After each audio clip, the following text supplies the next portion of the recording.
to order for the Bells Falls Union High School School Board. I'd like to do the Pledge of Allegiance, please. I pledge allegiance to the flag of the United States of America and to the republic for which it stands, one nation, under God, indivisible, with liberty and justice for all.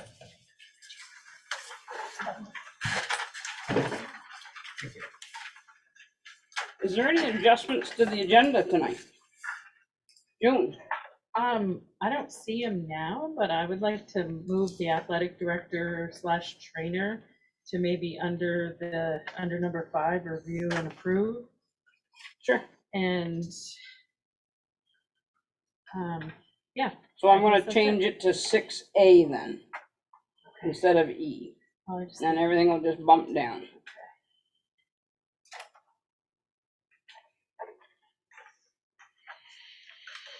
And then we also, Molly? Yes, Priscilla has a change. yes, Priscilla. Yes, I'd like to add, and I don't know where you want to add it, you can let me know, the Title I comparability policy, which is a proposed D4 coding. It was approved by the WNASU board last week. It was posted on August 8th. And I circulated copies of it. The only change from the other was just one sentence, so it should be easy to add it. There's some boarding copies. Sorry, I didn't mention. I passed it over to you. Is it all right to put policies under 8B, Andy? I don't really have policies on here tonight. Let's just add policies. Yeah. So we're gonna add policies between 6 and 7. And it's gonna be D4. Under 6D, is that what you're looking at? Sure. With committees? Committee. Oh yeah, that's good. Sorry. There it is. Thank you. Ollie, Yes, sir. I was just wondering who's in Zoom land and do we have a quorum? Anyway, how many are we supposed to have? Tanya is not going to make it. I saw Yeah, her I did email. see that. 6, 7. You have 7 here Okay, with Pamela. okay, thank you. Is that all that's on there is Pamela? Pamela is on there, Tara Darrell, who is your, takes your minutes, and Hvac TV. Okay. David? Where have we got Mike Sullivan?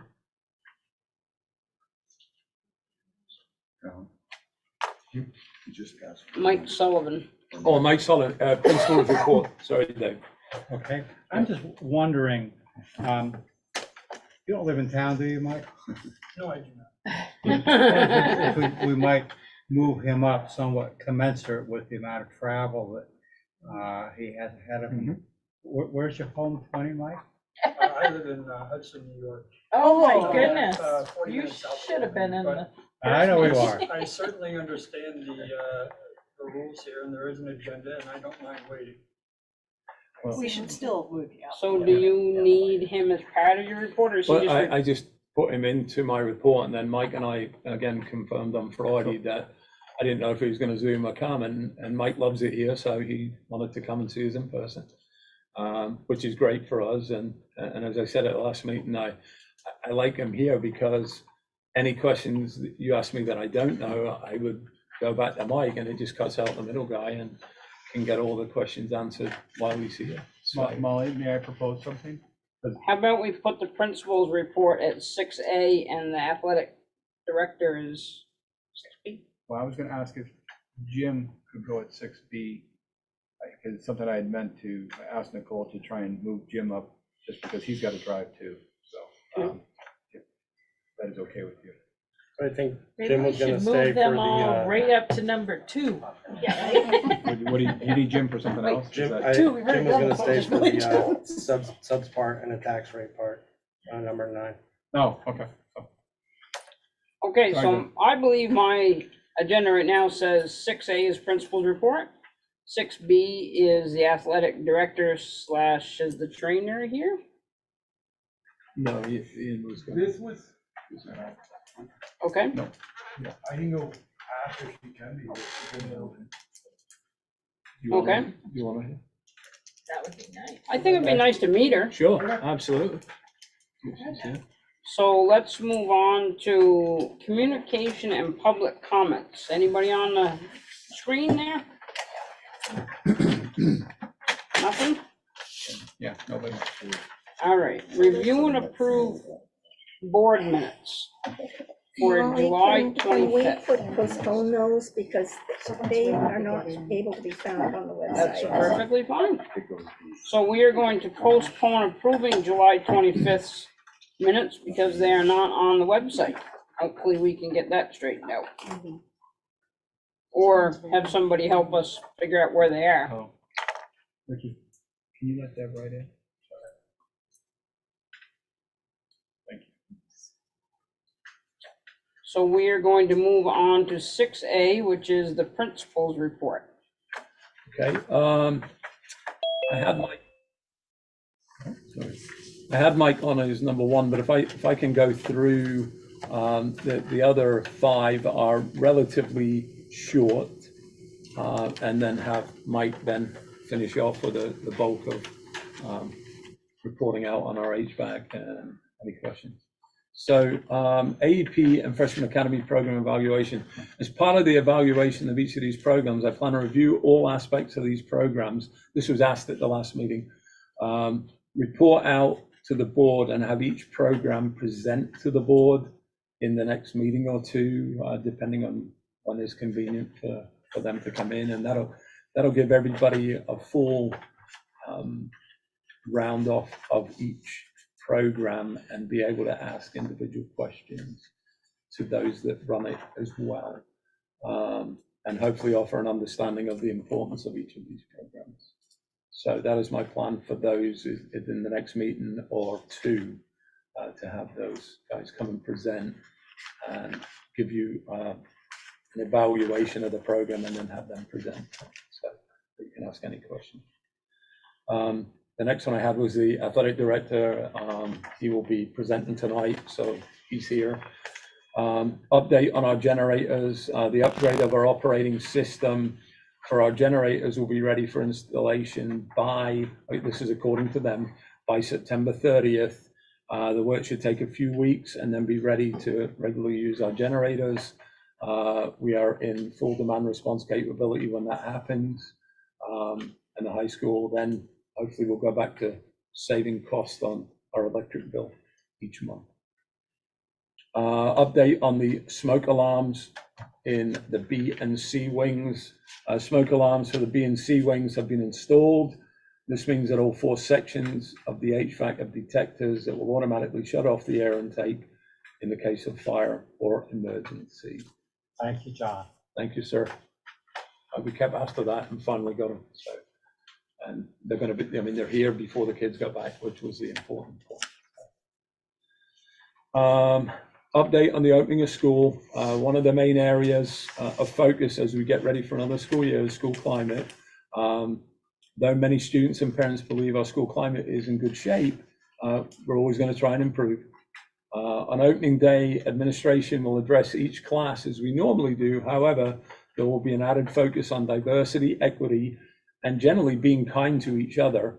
And this will happen by the Greater Falls Connection and our own restorative practices person who've taken on this year, Kelly O'Ryan. Last year, it was brought to light that some students may not be reporting incidents, which I'll talk about a little bit later, of harassment and bullying. Our school plan is to address this in our extended advisory homeroom sessions planned on approximately the last Thursday of each month. Again, I think there's 1 month where it's maybe the third one. For each month for 25 minutes, I was asked how long the sessions were. Administration and Restorative Practices program will work together to continually address avenues to improve school climate. And then the HVAC update, Mike, and we talked about Ryan maybe zooming on, but I know Mike can more than adequately address this. They'll give us an overview of where we are right now and take any questions. Mike plans to be at our buildings and grounds, and then here Ryan would zoom in if needed. And again, this will allow for in-depth questions of the project, again, around the the cost, the climate control, the need, the type, etc. So, Sure. Good evening, everybody. Again, I'm Mike Sullivan. I'm the engineering. We're building systems engineers. We design, among other things, HVAC systems, power, lighting, fire protection. And just a little background or context for the project that you're now considering. We, 2 years, 3 years ago now, it's so long ago, we were hired to do an assessment of the building within the context of COVID preparedness or improvement, again, in the context of COVID. And the report mainly focused on air exchanges, exhaust rates, and outdoor air intake. And one of the things that we noted while we came through and did our inspection was that there were a number of units that were original to the building, built in the early 70s, that were still functioning.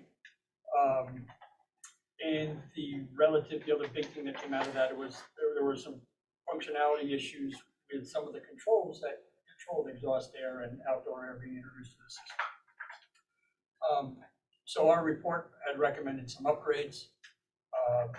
The school board and building and grounds committee considered some of our recommendations. There was a cost associated with those recommendations at the time, which I believe were around $1.7 million. And then a couple of months later, half a year later, we were asked to come back and now implement what we had proposed. So in other words, we had done a report, made recommendations, and now the next step, if you're going to implement them, you actually need construction drawings that you're going to hand to contractors to put prices on, and then select a bidder or a contractor, they go on and make the improvements. Over the course of that process, most recently, I believe it was in June, we had a preliminary summary of what that would look like. And when we met with Sean and Jim and John, there was a request to add some air conditioning to a couple of the units. So our scope at that time had included wholesale replacement of about 10 units in the B wing, about 5 units in the C wing, and then on the D wing, some of the units had already recently been replaced within the last 10 years. Half of those had air conditioning, and it was suggested that we modify the other units so that they could also have air conditioning. So that's how the cost jumped from the 1.7 to the 3.3. You say, geez, that's almost twice. When you're adding air conditioning, unfortunately, there's a lot of things you have to consider. When you have a compressor that compresses the refrigerant, you have a coil that's now going to go within that airstream. Now have some added control points, which unfortunately are not very cheap, that have to be put into your building control system so that you know you have the feedback and the control you need. So where we sit right now, I have a set of plans here that I would consider as about 30%, about schematic. We've done our building loads. We understand what the heating and cooling loads are. We understand what the ventilation rates need to be specific to each of the units that are being considered for replacement. And we have a set that I would consider, again, a schematic set. That's what the cost estimate is based upon right now. And that cost estimate includes not only the cost of construction, and I'm sure you've all been paying attention, the cost of many things, including construction, is very volatile. So I'm keeping my fingers crossed and saying these are somewhat conservative.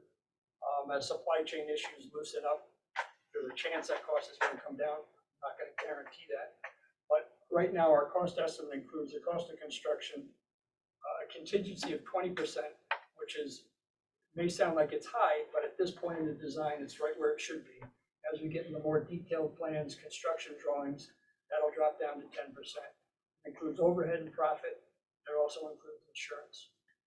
And we've priced out each one of the scopes of work for each wing. So you can see, I believe John had sent our report around, you can see how those numbers break down accordingly. So our plan is to continue to put detail on the drawings. And we anticipate that we will have a set for your consideration at the end of September. Once that's approved, we get the state review, we can put the job out for bid, and ideally, if the board approves the project, we'll be able to go to construction next summer with a portion or perhaps all of the scope, depending on the availability of the equipment. Now, I know I threw a lot out there, and I'm sure there are some questions out there, so please let me know if you have any questions. I have just a couple. So one of the things is that Vermont Efficiency had earmarked us for potential second round. We are continuing to wait and hear from them. They have told us that if we move forward with the project, we're out of their thing. So that's part of the holdup on our end a little bit, and I can't get an answer from Vermont Efficiency. The other question I have is the addition of the AC, which I wasn't aware of.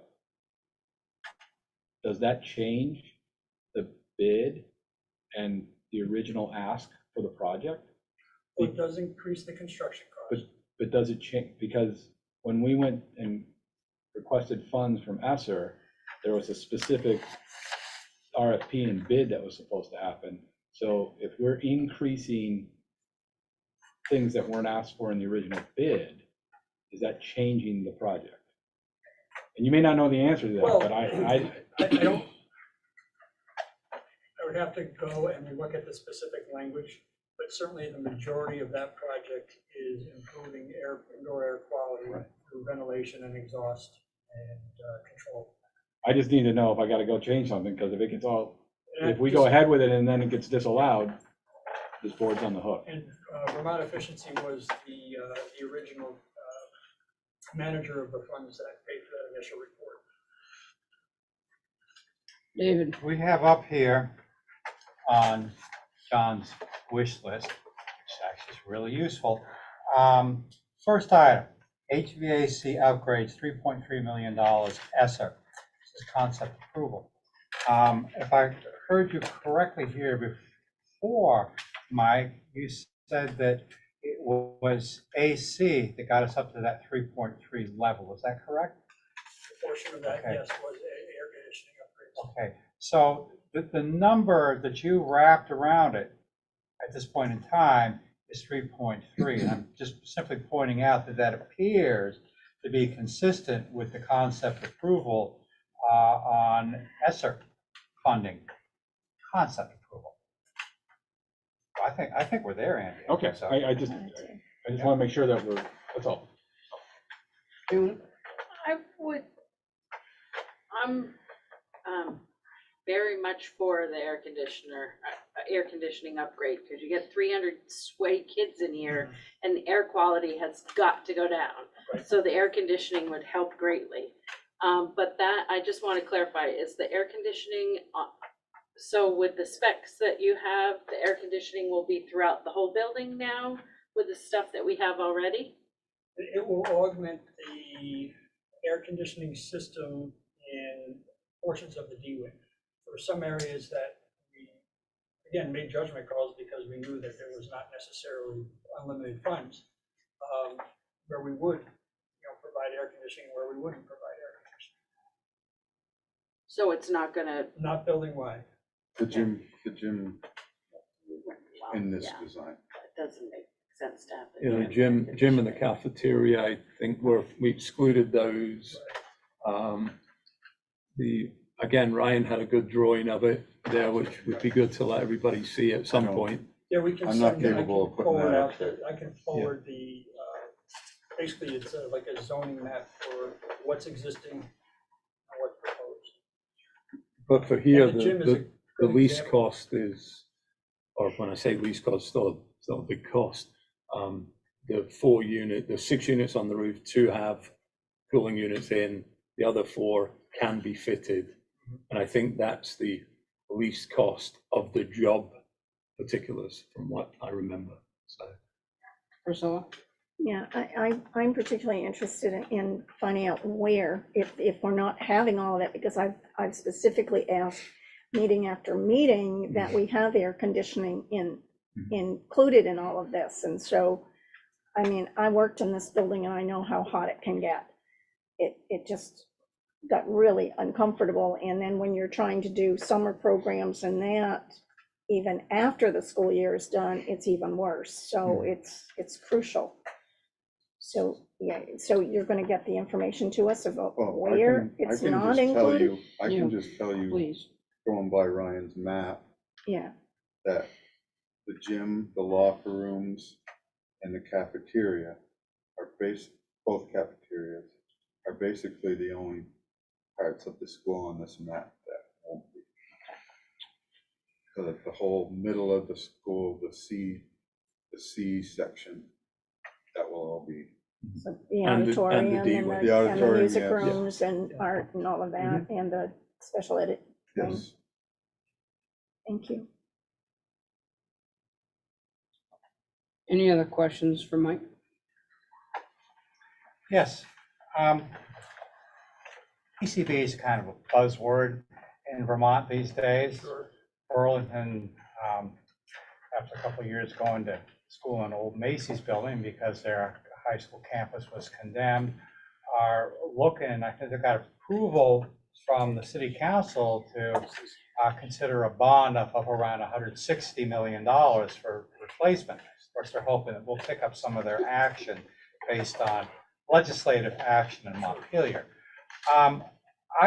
If I recall correctly, there are 3 phases in which AOE is expecting to determine the presence, the practical presence of PCBs in Vermont schools. And since they got wind of the fact that we're talking about an HVAC upgrade here, they bounced us into the last tranche. I think what they're bluntly trying to do is kick that can down the road to a different administration and probably a different legislature. Say, well, there you go. A question, and I think we need to do the HVAC, but is it possible to wrap hard numbers around doing the PCB testing? This is just one guy sitting at the table saying this, but I think it would be a crying shame if we went ahead with a $3.3 million HVAC upgrade to this building and found out that we had a PCB problem that might be too big to tame, like they found out in Burlington. So is it possible to wrap a number around doing the testing? Because if we're putting it off till next summer, breaking ground, if you will, or getting up on the roof, I just think it's something that the board should consider. And it would be helpful, I believe, if we had a number that might be associated with doing testing in advance of the state's schedule. That sounds prudent. Unfortunately, I can't really comment on what that would cost. Certainly, it's not something we get involved in. I certainly can recommend some environmental engineers. Well, I guess that's the question I'm asking then. So just to say, though, that a properly designed building system that exhausts adequately, introduces outside air adequately, that can be pre-programmed to purge before occupancy in the morning, fitted with energy recovery devices. Those are measures that are known to address all sorts of contamination is one word. Issues where there are constituents in the air that you want to pollute, exhaust, get rid of. So just by the very nature of making sure that the system here is the right system and designed properly, you're taking a step towards addressing that. Now, That's a large step, isn't it, Mike? Yeah, until we know the concentrations that are involved, it's all speculation. But in general, exhausting and introducing outside air is the way that you treat that. Thank you. I'm just going to suggest to Buildings and Grounds Chair that that's a topic that the board might afford, the committee might consider when it meets again next month. Thank you.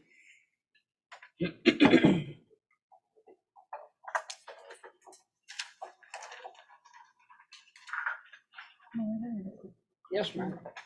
So, and I think this might be a John or Andy question. So we have this new figure, the 3 point, I don't have that in front of me. Right, 3.3. 3.3, and there's the preliminary Esser approval, stage 1. Is it for 3.3 Or is it for the original 1 point? I think well, Andy can talk better than me, but I thought just the concept, the original approval is just for the job itself, and Not the actual financial. price comes back when we get the RFP. Okay, I just wondered. I think, anyway, yeah, please correct me or jump in. That's correct. John, can we have it one more time? Because what it says here on the paper is HVAC upgrades, 3.3 million Esser concept approval. So it's the 3.3. Okay. That's the number that Mike has now. Which one is it? put That we have forward. concept approval on, 3.3 or 1.8? 1.8. Oh, 1.8, okay. Okay. That's, Oh, okay, got it. Thank you. well, that's what I guess I was asking, because that's a big difference, of the amount that they, we have a bigger number than what they conceptually approve. What does that mean to me, Andy? Well, I've gotta come up with- so again, as you get concept approval, so we have like a project at Central for upgrading the kitchen. We got concept approval for that. It appears that that bid is coming back higher. And so every time a bid comes back higher and we get into it and we start getting to it, we have to look at the big pot of money and where it's all being allocated and as things start to go away. As Ricky kind of pointed out during the committee, Building and Grounds Committee, it's where are we allocating our funds throughout the year? So if we have concept approval of 1.8, Mike tells me it's gonna be 3.3 to do what we need to do I will for have this to, building. I'll have to ask the state that question, what happens when it doubles? I'm speculating that they say that you push it up and they take a look at whether they're gonna approve that dollar amount or not. They challenged me when the circuit breaker seemed to be more, and didn't approve the extra monies, but then that got pushed back down or something like that. I don't know exactly, because we only had a fixed amount. So I'll have to double check with that. Okay. Thank you. So just a quick follow-up on that. So if for some reason they're not going to approve the air conditioning component or that amount that includes the air conditioning, do we have a breakdown of costs for each component? So like if we say, don't all have- right, we can't do You the don't air have a breakdown conditioning. now because typically at this point, you don't go into that detail. You will have a detailed cost estimate. And one of the options that we talked about with Jim and Sean and John is we can provide construction alternates for the air conditioning, so that there's a base bid, which would be the original intent, if you will, of the project, and then you can see what the cost adds would be, and pick and choose, and, maybe it comes in cheaper, Okay. it gives you a little more flexibility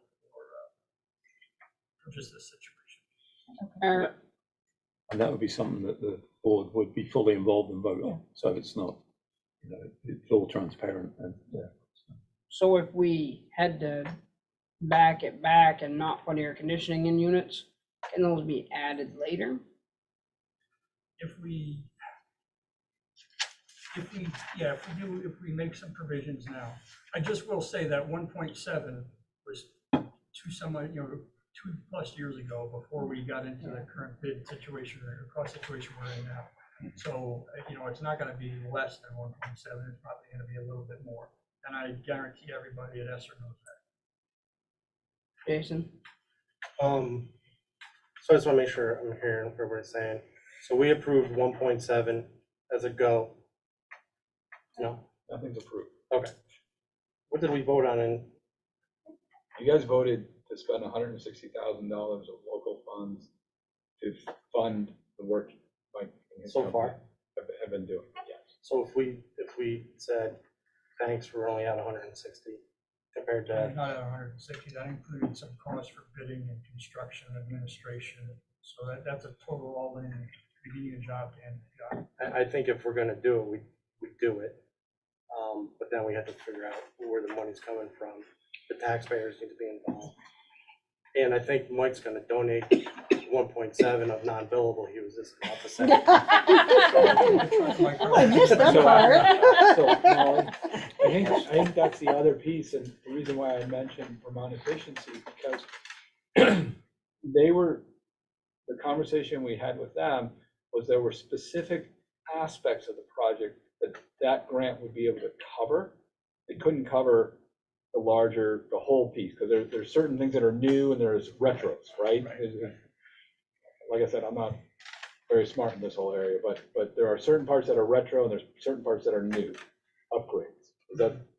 And so I think it was the new upgrades that Vermont efficiency was saying would fit under their grant, and the retros wouldn't. So certain wings would be able to. So in theory, if Vermont efficiency was able to cover $1 million of something, then you got that. But it's very frankly, it's been very frustrating because we had the conversation with Vermont efficiency in June, and I have been. I mean, it's a great conversation, and I've then been they pinging just them late, disappear. constantly, and I have not gotten any answers. And there were a couple other folks who had some pull through the legislature and stuff, said they'd be happy to act on our behalf and try and move that, and I just haven't heard back from them. It's not too surprising, I think. I work Oh, with Efficiency okay. Vermont a lot, and summer has been a tough time with so many vacations. And I think that's been the whole AOE is they Yeah. take time off too, and so everything went on slow. Yeah.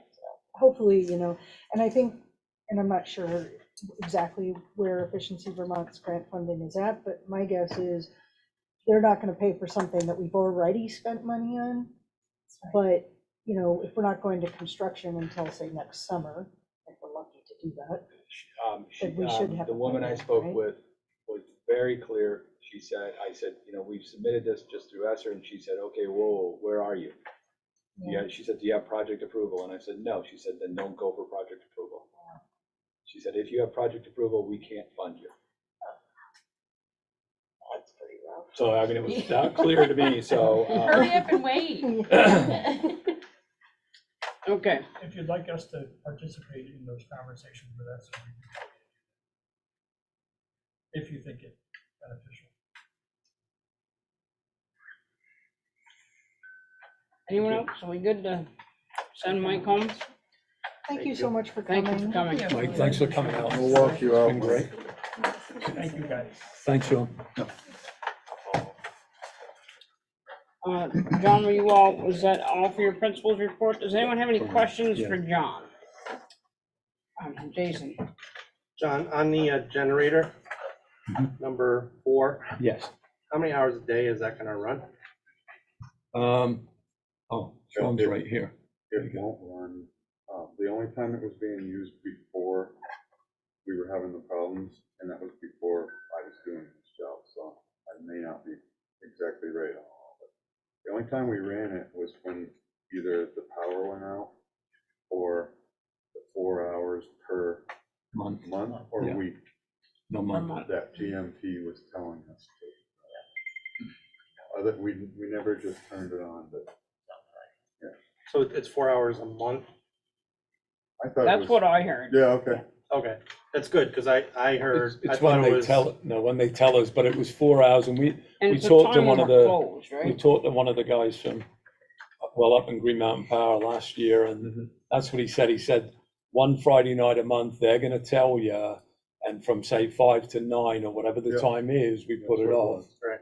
We put ours off and we go on to generator, and that's gonna save us in the region of $2 to $3 grand a month on electric bill, so. Yeah, because I thought I heard it was 4 hours a day to offset the Green Mountain bill, which is on a monthly $8,395. But if it takes 16 gallons per hour of diesel to run that generator at a cost of $4.90. So that's $78.40 per hour to run that generator. If you're doing 4 hours a day, that would have been $11,000, so it would have just been, It's once a month, okay. Yeah. Thank you for and the clarification. savings could be 2 to 3 thousand. Again, we'll know better when we start doing it, but it was a colossal savings, and I couldn't believe we'd gone this far. So Thank you, Sean. Thanks. Thank you. Any other questions for our principal before we move on? June? To the equitable, the diversity, equity, yeah. Now that you said it, I can't say it. The equity. Are those when you said you addressing the students, is that going to be in an First- auditorium? first day of school in And the that's gonna be the first. First day of okay, school in the thank you. auditorium, yeah. And again, I know we spoke earlier, but I'll I'll tell. give you more of a, I mean, it's not a secret, but Yeah. just explain it. So, yeah, that's later.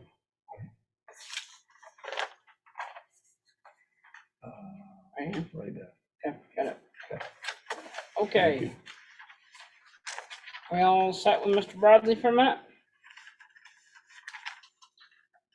So I would like to move on to our athletic director. Ian, the floor is yours. Can you come up so we can see you? Gotta share it with Ricky, I got share with Ricky. or I can jump on, I guess, right? No, I haven't, I'm not on, but. First one there, let's see. First on there, Purposely go go. slow.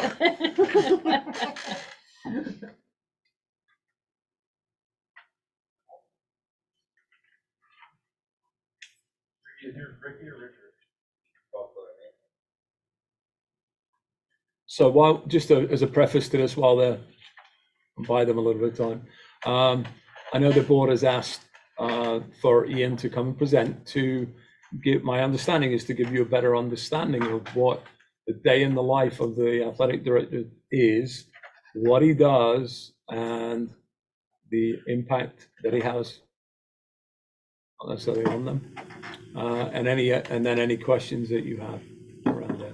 Yeah, so can I just, for a Sure. second, Sure. you know, what we're really trying to do is, and we're gonna have we're gonna have someone on, we hope, a department or a special teacher on each, on one meeting a month. So if we have to have 2 meetings a month, we're probably not gonna have, 2 meeting. We're gonna try to have someone come in and, just to, you know, give us a little rundown on what you do.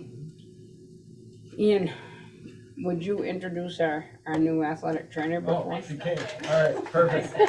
Come on in. Come on in. Yeah, yeah. Spend enough time together already. So it's pretty exciting to have an athletic trainer in our school, so. After all these years. Yeah. Yeah. 10 years, I think. Officer. So this is Rebecca Bernard. We stole her from a school in New Jersey, brought her up to fresh air, and she said after the first few days she's already felt more relaxed. Way more With relaxed. how nice of a quality of life it is up here compared to down there. So I'll let you And speak for a minute. and the staff here is way more welcoming and took me in with open arms, and I feel like I've been here for already over a year with how they are with me, so I appreciate that. And you're working with the sports teams already? Yes, so we started on the 15th, and just football for a few days. At Just 8 football. a.m. with the first rehab. Yeah. I've said that for a while, just football. But I'm it in was trouble for great. that. It was great, because that's one way it shows all the other athletes what I do and gives them an appreciation for, you're injured, but at least you can be doing something active while they are practicing and doing something to help them get back onto the field. So, do you guys know what an athletic trainer is? Does everybody know what an athletic trainer does? You don't know? No, Oh, okay. I do. I just, my name's Jason, I'm a school board member here. And I just want to say thank you. I've been a big proponent of doing this. Are you gonna also be doing strength and conditioning as well? If the teams want me to, I definitely can. That was part of our education. So we have taken strength and conditioning classes. At my one school, I used to do it's better off season to do a lot of the strength and conditioning. So during the off season, when other teams are practicing, if other teams want to come and do some form of circuit training or lifting, or I can always run through that with, of course, the coaches have to be on board with it. But that's something we could do. I haven't obviously done it yet. We're gonna how are you going to manage, because you're only one person. Yeah. So if there's a football game Friday night and the field hockey team is away and football's home, how are you gonna be able to tape everyone up before you're gonna tape them before they get on a bus? How are you Yeah, gonna manage all of that? Yeah, so luckily I actually came from a school in Jersey where I had 16 teams per season. So, and there was only one of me. So I'm used to having a million arms and hands and working on it. So luckily, if they're away games, I come in early and then get them on the bus. I'll treat them, do the rehab, do taping, get them onto the bus before the other teams come. And then that's when I'll start taping up either the football guys or the other teams that have home games. But luckily, since these teams are farther away, I'll come in because they're going to be coming out of school a little bit earlier, and that's when I tape them and get them ready. So luckily, it's a little bit more staggered. But luckily, if there's games going on at once, I do stick with the most impact. So I stay with usually football. So if something's going on with football, I tend to stay with football, and then I'll be on the call, so I can quickly get to the other fields. I have a procedural question. Is this what people at home are saying? I think it'd be nice if we could see our AD and our trainer. Yeah. Okay, good. Are they somewhere? Yeah, they're right there. There they are. They're in the small little square. Oh, we just lost. So that is whoever's speaking, like, no, it's accurate me. I can't get them bigger. They're too far away from the cameras, that's why. Any other questions? I just have so and you know, I know you're just starting, so it'll evolve and change, but maybe, you know, could you just give us a sense, like, so when you're doing preseason with some of the teams, like what types of things are you working with the teams on? Yeah, so right now we have football, well, field hockey and soccer like to come at 7 a.m. So I tend to come 30 minutes early. So if anyone, luckily right now there's not many injuries with field hockey and soccer because they just started. But we have I would say a handful already of football kids coming in. So they come to me at 7:15 for practice at 8 a.m. And that's when I do either injury evals, re-evals. I've been doing rehab with a lot of the kids and then get them out before their practice starts at 8. So that's what I've been doing there. We have, I would say a good 6-7 injuries with football already. Some prior coming into the season with that I've been managing, then a couple that came about already. That's that. And do the coaches refer the kids to you, or do the kids know that this position exists and they're there? Yeah, oh yeah. We at every first practice we went around introducing and we told them that the kids need to go to the coaches first, and then they come to me. So the coaches need to know, because there has to be some form of a communication. That's either where the kid, he's coming maybe 1 minute out and he's running out to practice, or if let's say the kid has an ankle injury, but there's something in the past that the coach knows more about, then the coach will just give me a little, this kid had this in the past, he's coming to you tomorrow, he came to me tonight. So there's a big communication between that. I told him if the kids come to me first and the coaches don't know, I send them right out to go talk to the coaches first, and then they come back to me. Thank you. Yeah. Jason? Thank you, Molly. Do you see yourself maybe in the future as an added benefit to the staff, maybe doing a class in the gym before school opens, where as an added perk to working here, as we're all struggling to find staff, that you could run a workout class either before school or after school, or I don't know, just a brainstorming Sadly, idea. I can't do anything after school since that's my hours are after school. Because I provide coverage right when school, a little before school ends, and then I'm here till sports are done. But I talked to them, and I'm going to do some subbing, I believe, throughout the school year, maybe once or twice a week. That could be a possibility. It's just something I have to talk to them too. I just think anything to entice staff to work for us compared to other schools, I think is Oh, always an you're added meaning perk. work, like to train The teachers that work here, teachers? like work out or yoga or strength I mean, I training. do offer rehab, and if any of the teachers are hurt, I do always, luckily there are no teachers here yet, but teachers do tend to come, so if they need rehab or they don't have time for physical therapy, I tend to give them home exercise program pack. I don't know if you guys have been to PT before, but sometimes if you go to PT, they make packets of exercises that they can do at home. So I tend to do that. I already made a Google Classroom for all the athletes of exercises. So if they have knee pain or they know they can have knee pain, these are at least a summary of exercises you can do. So I know a lot of the teachers end up coming to me for rehab as a physical therapist if they don't have time for PT on the side. Thank you. Thank you. Welcome. Ian, I think the floor is yours. Is it okay if you go? She's been here. So. I've been here since Like- 6 a.m. Oh my God. So, It was so nice to meet you. thank you guys. Thank you. I really Thank you. appreciate it. Thanks, Rebecca. Thank you. See you guys tomorrow. Bye. All right, I'm gonna talk a lot because there's a lot that I do. Some of it's up there, some it's, I'll just be repeating it. But first of all, just so you know, this is a Sean Burke paint job. And this was a drone photography from our science teacher, Jason Harris. So I think that's a great thing. I think we use this for a bunch of stuff. We used to use it on some of the websites. Or you can just say next slide now. Okay, just next slide.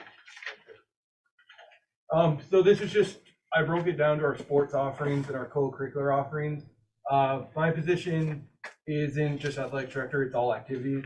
So everything that happens here outside of the school. So for the sports, we've got the football, field hockey, boys and girls soccer, cross country for boys and girls basketball, indoor track for both boys and girls. Right now, we only offer girls tennis. The interest on the boys side has kind of faded over the last few years. But if boys want to do it, we'll bring it back. Baseball, softball, and track and field for boys and girls. Also, right now, we are sending kids out. We do 2 member-to-members for ice hockey because we don't have a team. So we go to 2 separate schools for that. And we also have an independent participant in wrestling that we're looking to go co-op. So those are kind of our sports, but we don't officially have them at the moment. So all the non-sports co-curriculars right now that we're offering, we got the band, fall play, spring musical, math team, student council, the school newspaper, also known as the Howler, the Gay Straight Alliance, the gaming club, yearbook, Marathon, National Honor Society. And I put new club suggestions because most years this list changes a little bit. Like the gaming club was something new last year. The kids come back, we'll continue it this year. If not, that'll go away, and something else that they want to do we'll bring back. So that's just new clubs, so that changes all the time. So this is just kind of a breakdown of all the slides that I have of kind of the main things that I work with. All the scheduling, transportation, budgeting, paperwork, fields and courts, the coaches, working with the officials, attending games, eligibility and discipline, athletic injuries, and end of season awards. Now, anything that relates to athletic injuries, that's kind of, I mostly have last year's information in here because I was trying to do this last year. I think it got bumped a little bit, but now that'll change a little bit, working with Rebecca. So the scheduling, it's not as simple as just say we want to play these teams. It starts out with about 9 months ahead of time, we create our alignments in the Southern Vermont League, which is pretty much from that 91-89 split south. That's our main league. So that way we create the alignments, then we schedule the opponents, and then working with the SVL, we go through about 5 to 7 drafts of the schedule before we finalize a varsity only schedule. Then once we finalize the varsity schedule, we have to confirm it and then move and make changes as needed. Things pop up. prom, our ACT date that we do kids, so things get scheduled, we have to move games for that. Then once we have our varsity schedule built, we have to go ahead and build our non-varsity schedule on our own, which then we confirm and then make changes and move as needed. There's League Minder, Scorebook Live, and Google Calendar. Those are all things that League Minder, we're required to use it as part of the Southern Vermont League. It's a way for all the ADs to be on the same page. Whatever's on there that I see, the other school sees. I make a change, they get an email about the change. So cuts down on any of those conflicts. Scorebook Live is a new thing for the last 2 years, I believe, that the VPA is using.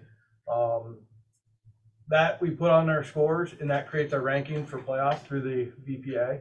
The Google Calendar is what runs our websites, and hopefully all the parents and kids are looking on that. We have sport-specific calendars for every team we have that hold their game schedule, their bus departure schedule, and their practice schedule. In the fall and in the spring, we have to coordinate with the middle school on field usage. They use their own gym during the winter. As we move forward, we've got to arrange playoff games, host or travel. With host, that's a whole bunch of logistics here. If it's travel, it's a little bit easier for us. We arrange the practice schedule with all the coaches. I kind of give them parameters. I let the coaches determine what works best for them for practicing. Right now, it's more open-ended because we're preseason, so their practice early as 6:30 in the morning, going till 7 at night. But once school starts, everything happens after school. And the coaches and I will keep the schedules up to date on the Google Calendar. We will also work with a local company out of Keene to produce those sports posters that you see around town. And that's really good. Their message out gets our schedules out, but as a school, we actually get some money back every season from those posters. So that money can go back towards the kids in their program. I say we because it feels like a we working here in the office. Coordinate schedule with the master school schedule. I don't know if any of you saw in your tour around today, we have that giant schedule board out there that pretty much every day has 2 to 3 events. We have to make sure everything that I'm coordinating works around everything on that schedule. Deal with last minute changes. The big thing is weather. Buses, officials, getting the teams notified, the coaches notified, all the game workers. During the winter, we have to, make the determination. Are we going to send someone over to, say, Mill River or Twin Valley up over some mountains during the winter? Is it going to snow there? Is it going to rain here? A little bit of a meteorologist background comes into play on that. When that happens, a lot of rescheduling of games, again, keep in mind with all the master schedules. Also organizing and assigning event personnel, such as ticket takers, timers, scorers, announcers, officials, security, medical personnel for all the games. So the next aspect of my position, transportation. I have to arrange the transportation to all the away events. We do that through bus forms here. Once we put in all our requests for the games, I have to then go ahead and confirm with the head of transportation and then often the bus drivers for every game, make sure we're all on the same page, make changes as events get canceled. Again, more looking at weather and trips, what we're going to do, especially during the winter. Then again, any conflicts that come up, like every place, there's shortages. We have a shortage of bus drivers. Everybody's got a shortage of bus drivers. We might have to make some last minute changes, and that's going to fall on me, whether we move bus times or we have to move games to make sure we can get these kids safely to all the games. Next slide. Budgeting. As we all know, budget season's a fun, long process that we all get to go through. I help build the budget for all co-curricular activities.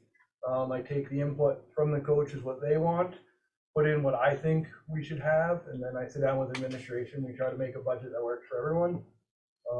During the year, ordering all the supplies and tracking all the budget expenses to make sure we fall within what we're allotted.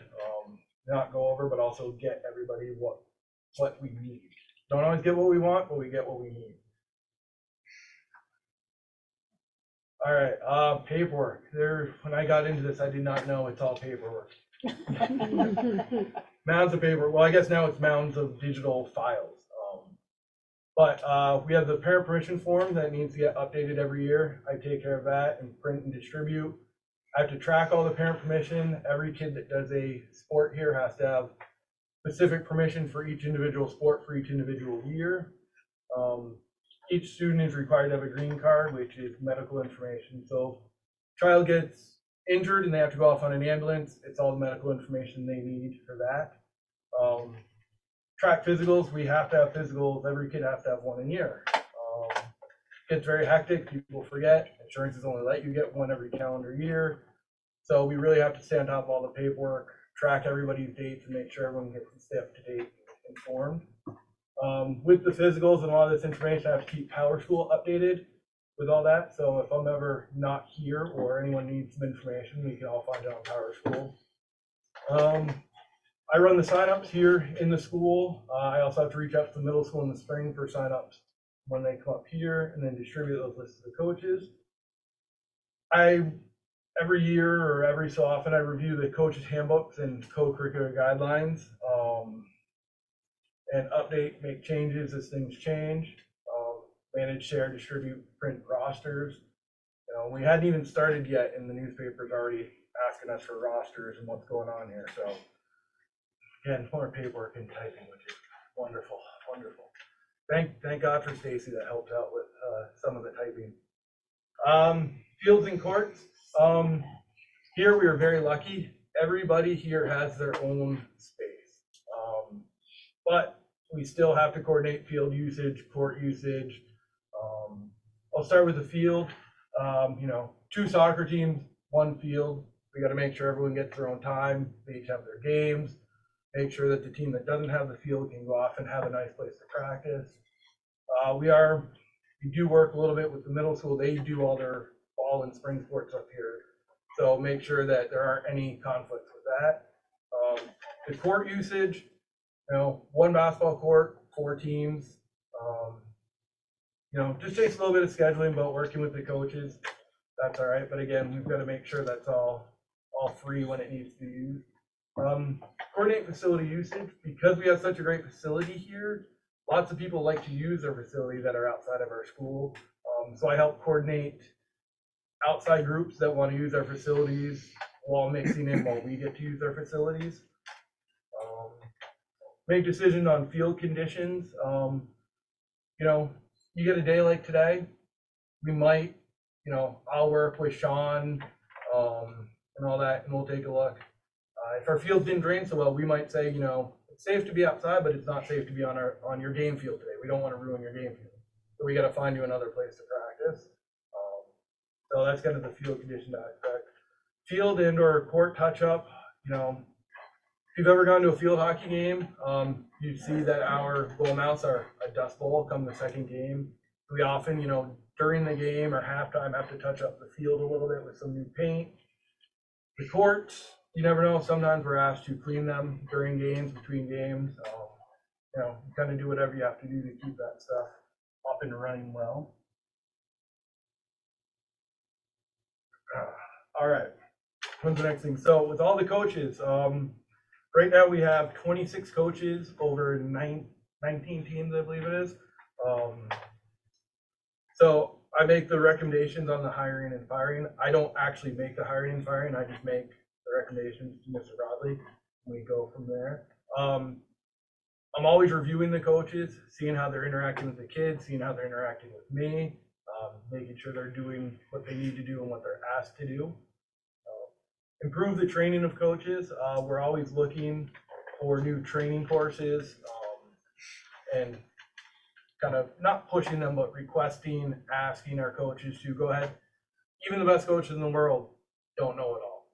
We want them to get better and better and keep improving.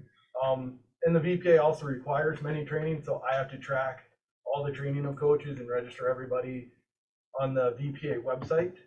Make sure all our coaches are up to date with that. I have coaches meetings 3 times a year, a main meeting, but then I probably meet with each individual coach. I probably talk to each coach we have a couple times a week. So it's constantly, just how are things going? Do you need anything? A lot of times it's just good and we can keep moving, but try to help them as much as possible. Equipment, reconditioning, and storage needs. This is a very good building, a very open building, which kind of cuts down on our storage spaces. So we always are trying to get creative where we can store our equipment that we're allowed. Reconditioning, in charge of, for football, we have to send out all our equipment every year. Goes through a cleaning and reconditioning process before it comes back. So we have to arrange that going in and out. And of course, when you do that, you lose equipment. It's not safe for us to use anymore. Then we have to replenish the equipment. Help collect uniforms. Not every coach is here in the building all the time. End of the season, we got to collect all those uniforms back so we can use them the next year. If we don't get them back, we have to track them because we have to put the kids on property due. So we can either get the uniforms back or the money back so you can replace them. So it doesn't cost the school any extra money. Handle the coaches' contracts, just getting the information to John in the central office for the contracts to be made. And review of the emergency action plan with all the coaches and the teams every season. So we have to run that over with every kid. So when any emergency arises, all the kids know what to do. Luckily, we've only had to use it a handful of times. Girls soccer's used it once, and it's great. We had an ambulance here within 2 to 3 minutes. Everyone did everything great. So thank you.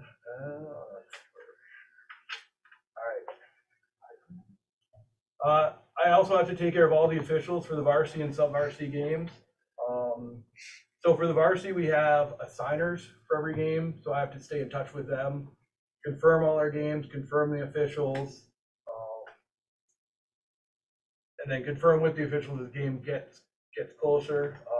And then again, if we make any changes to games, notify all the officials and the assigner of any changes made. I take care of the payment and all the paperwork for the officials when they're here.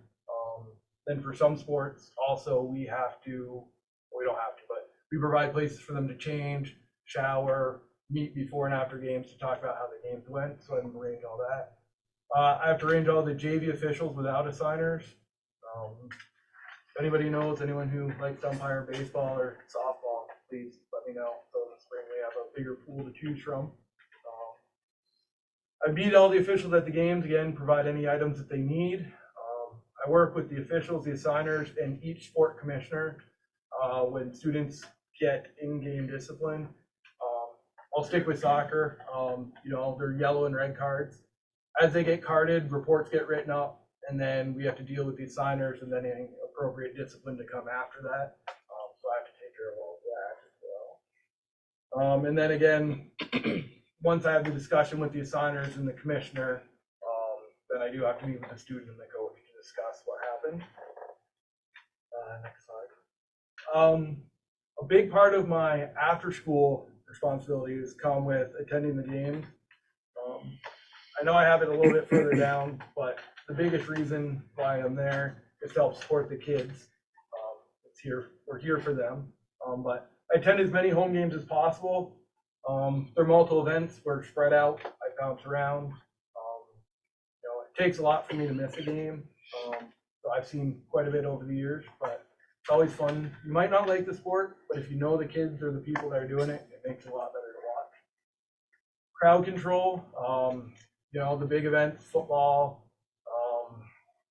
basketball, and now field hockey.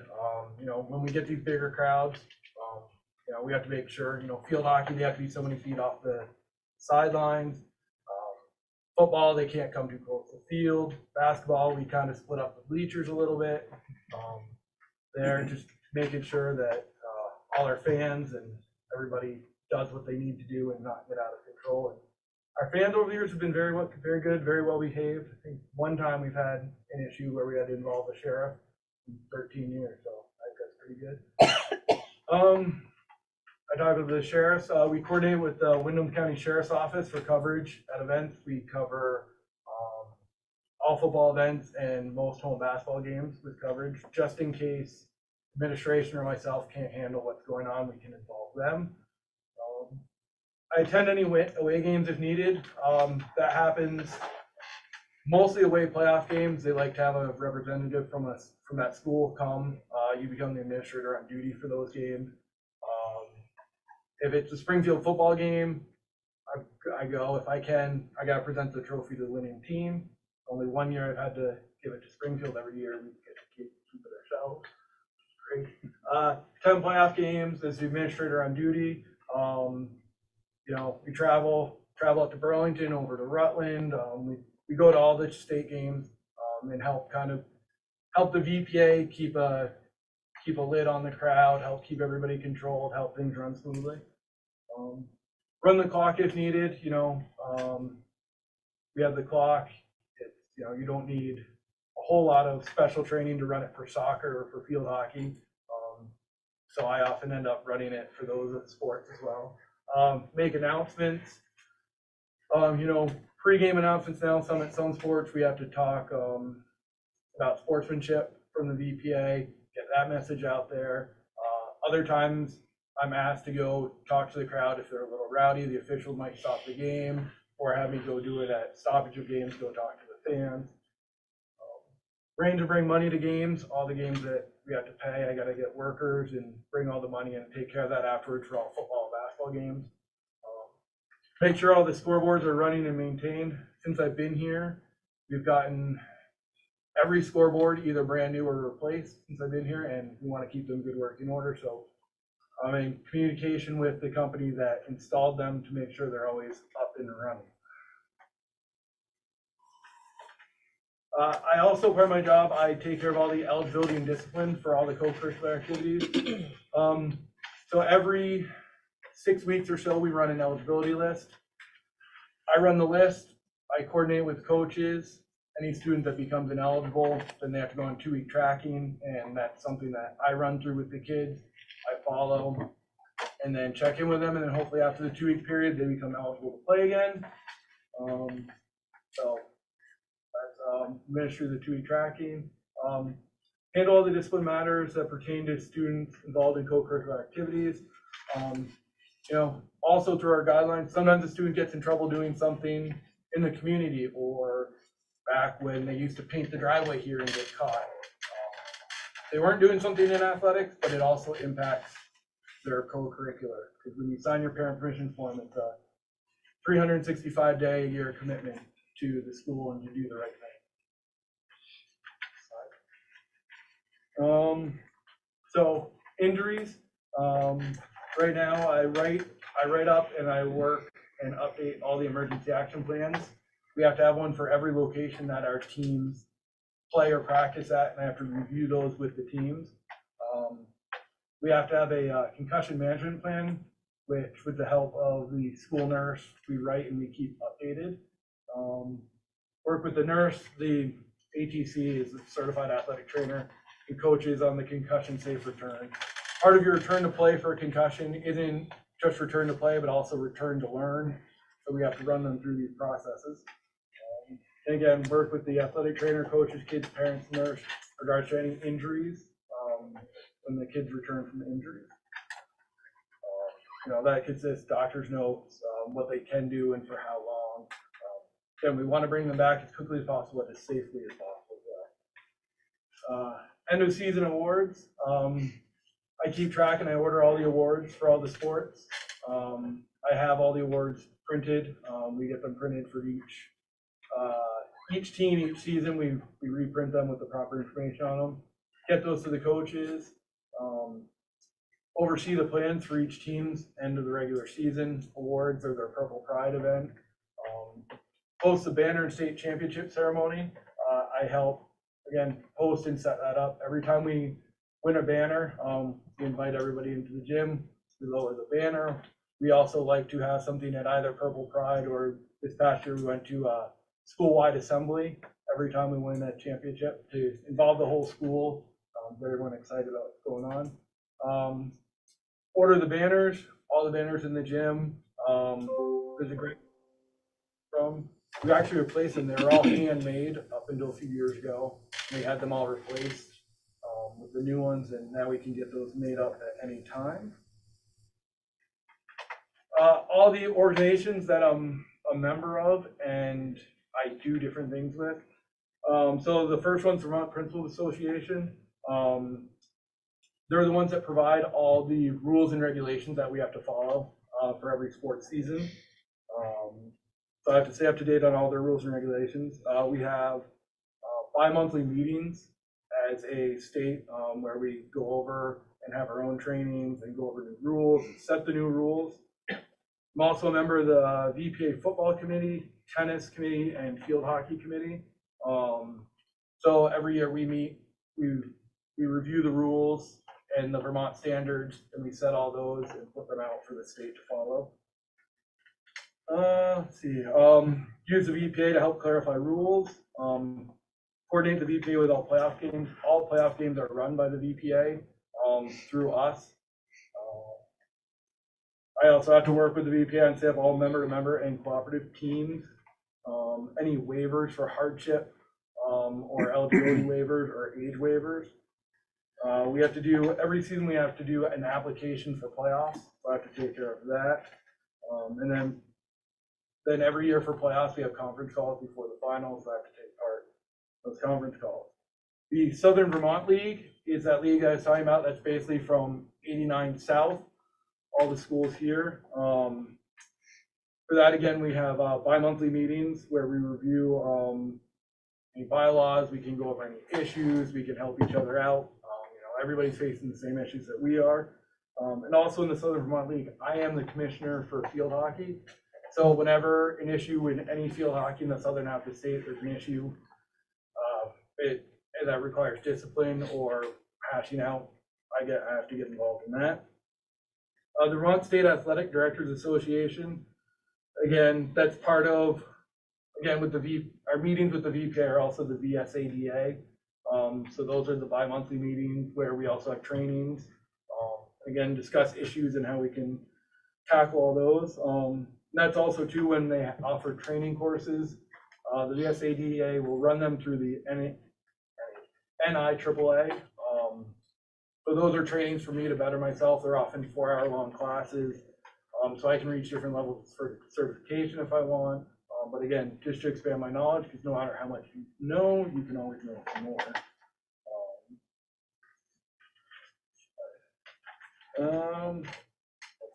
Other related responsibilities. So this is just stuff I couldn't really quite think of where it might go.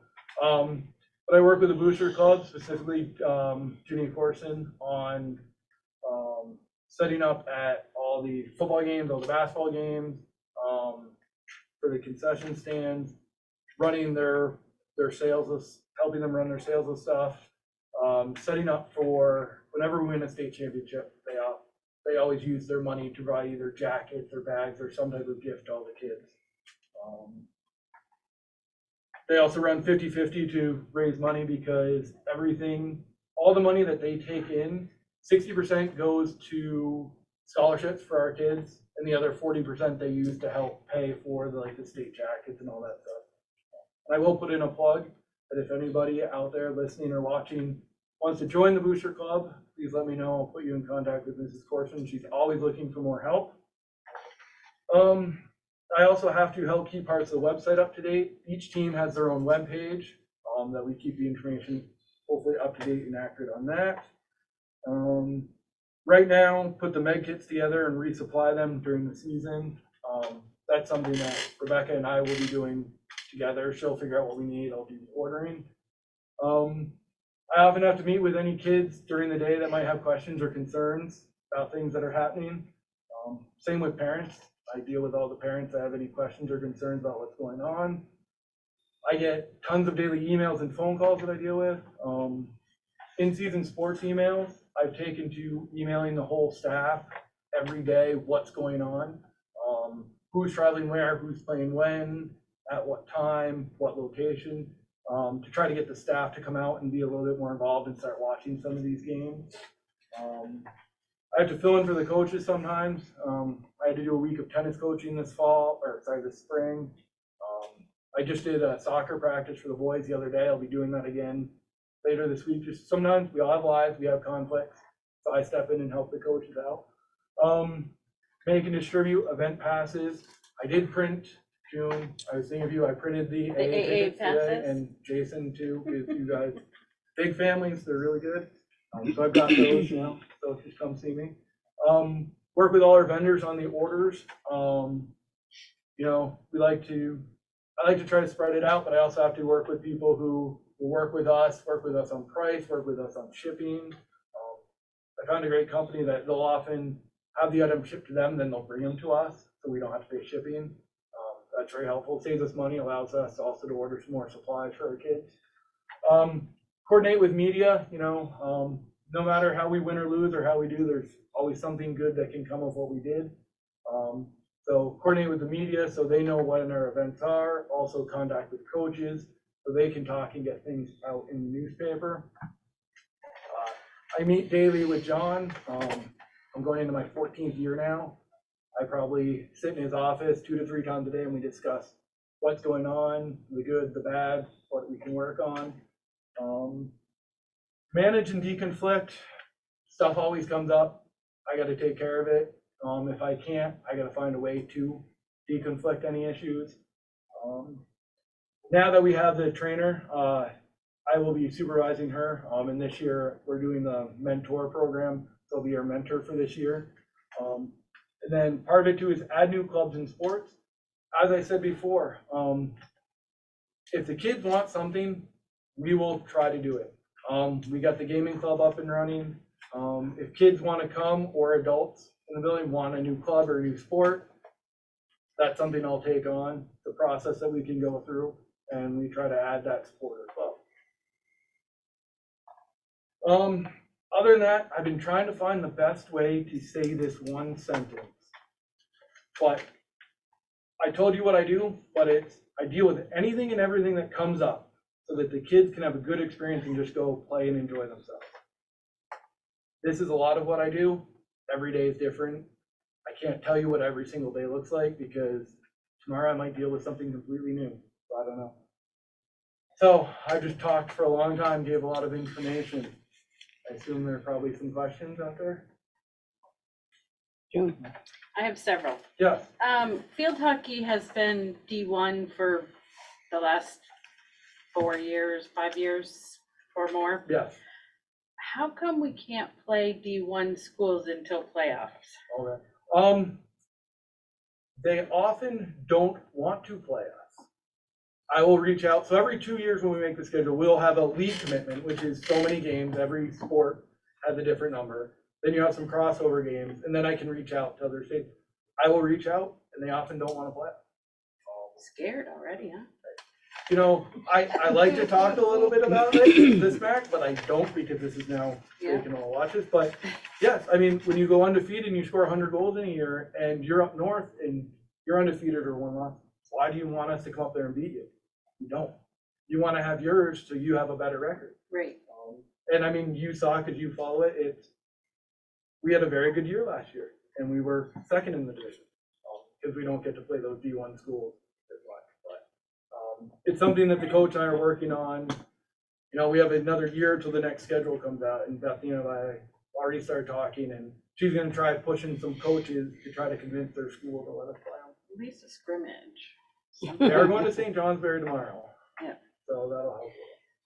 The second one is, I heard that there's a shortage of officials in the southern, certified officials in the southern part of the state for football. Mhm. So we might have to change some games to Thursday nights, or So do we know anything about that yet? So yes, we've already had to make 2 changes. The U32 game at U32 was going to be a Friday night. We got moved to a Saturday afternoon game.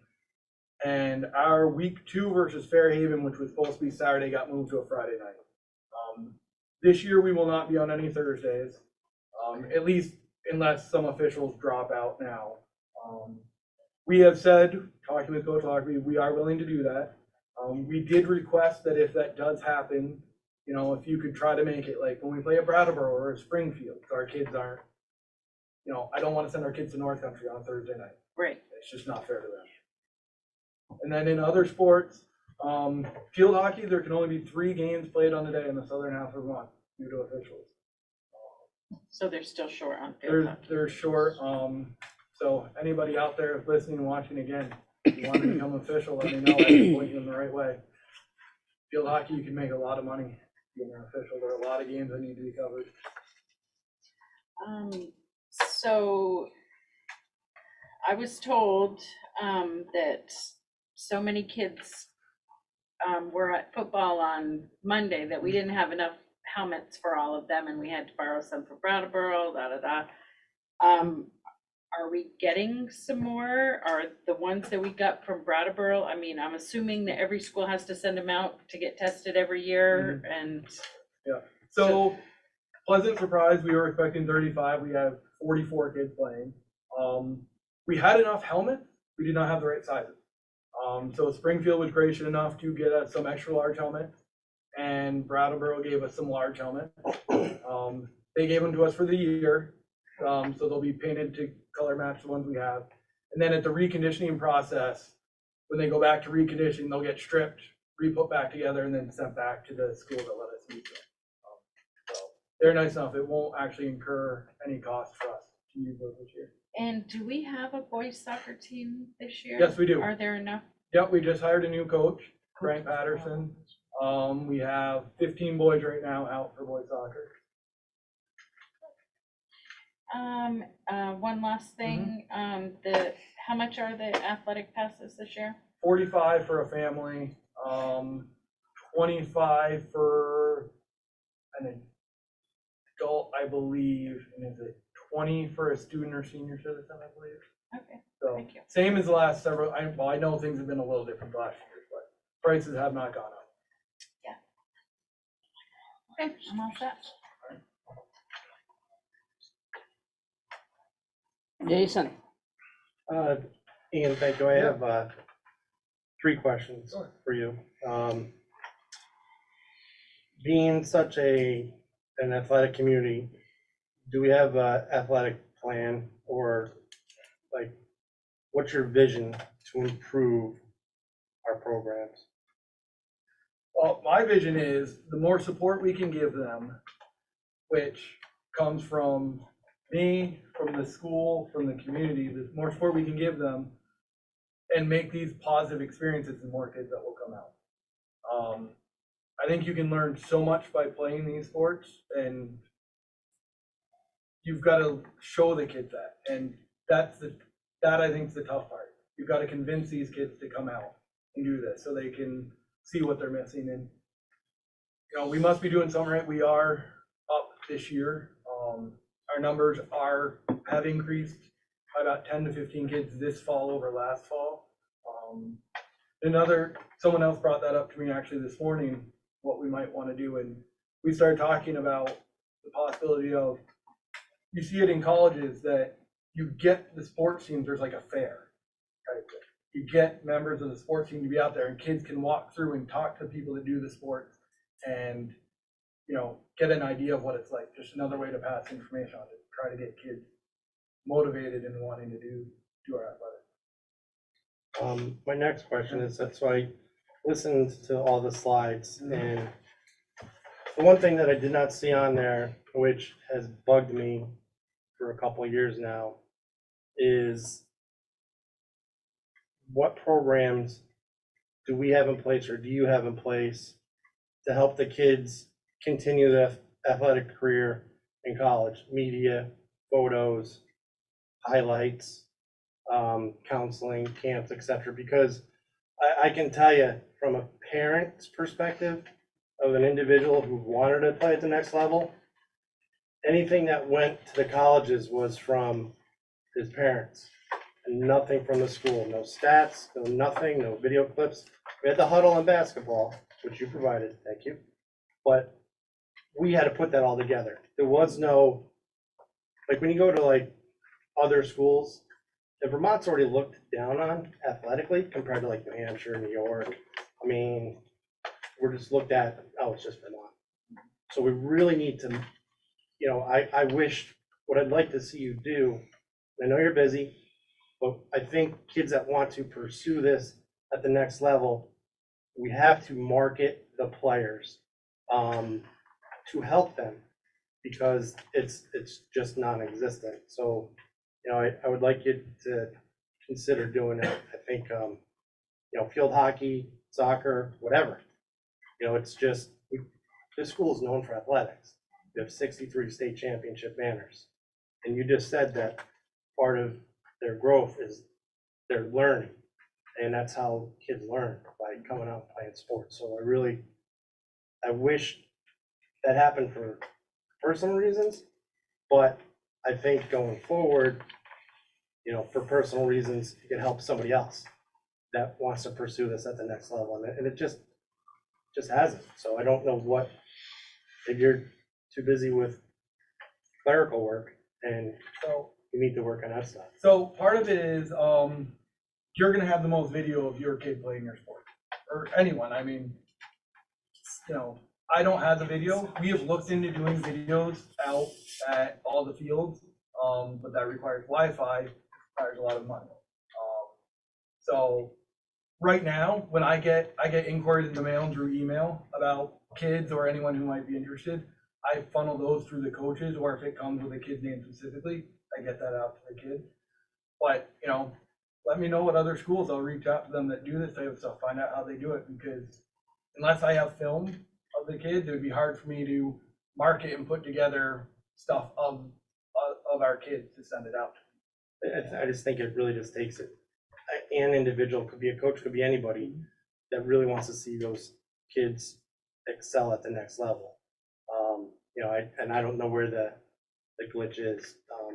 You know, I'd like to help in any way I can, but my last question is So can I just, to help, let's get Wi-Fi out, up top and out back, and we can get cameras similar to Huddle, and we can start live streaming games. So if a coach is interested, they can watch the game live. If not, you know, for basketball, how we've been recording, you know, we can start recording all the games and we can send them out. So we had the Wi-Fi at the field, it's something we could definitely do now. because I know specifically 2 kids that played football last year that weren't highly recruited. Coaches have contacted the parents and have said, why haven't we seen this kid? You know what I mean? Like, there must be an issue because we've never seen this kid, or we've never heard about this kid. You know what I mean? So they're like, was he in trouble with the law? You know, stuff like that. Those are the questions that I know that a couple parents are getting asked. It's weird dynamic. And my last thing is, can you explain to the board what your stance is as far as varsity playing time, and then parents, you said you deal with emails, I'm sure that's part of it, who complain about that. What is your stance as far as varsity playing time, and how do you administer that? So the first thing is, if a parent comes to me and starts complaining about playing time, I say, have you talked to the coach? I do not tell the coaches who to play for, at what point, or for how long. We hire good quality people, and that's what we hire them for. You know, at the varsity level, my belief is that you're playing to win. If the game is winnable, that is towards the end of the game, you keep playing your best players and you're trying to win. If you're up by a lot, down by a lot, start getting the other kids in, because they do need to play. They need to get the experience, so when the older kids leave, they have some experience and they can come in and try to win the game. The JV level, I'm not gonna say split playing time, I'm gonna say meaningful playing time. A kid should be able to come home and say to their parent, you know, yep, I had a good game, I had fun, I got to play. Not, I only got in for 20 seconds right before the end of the game. Again, when I get emails on that aspect, again, playing time with the coaches, we'll have a discussion. Hey, you need to start getting some of these players in more. Let's find ways to do it.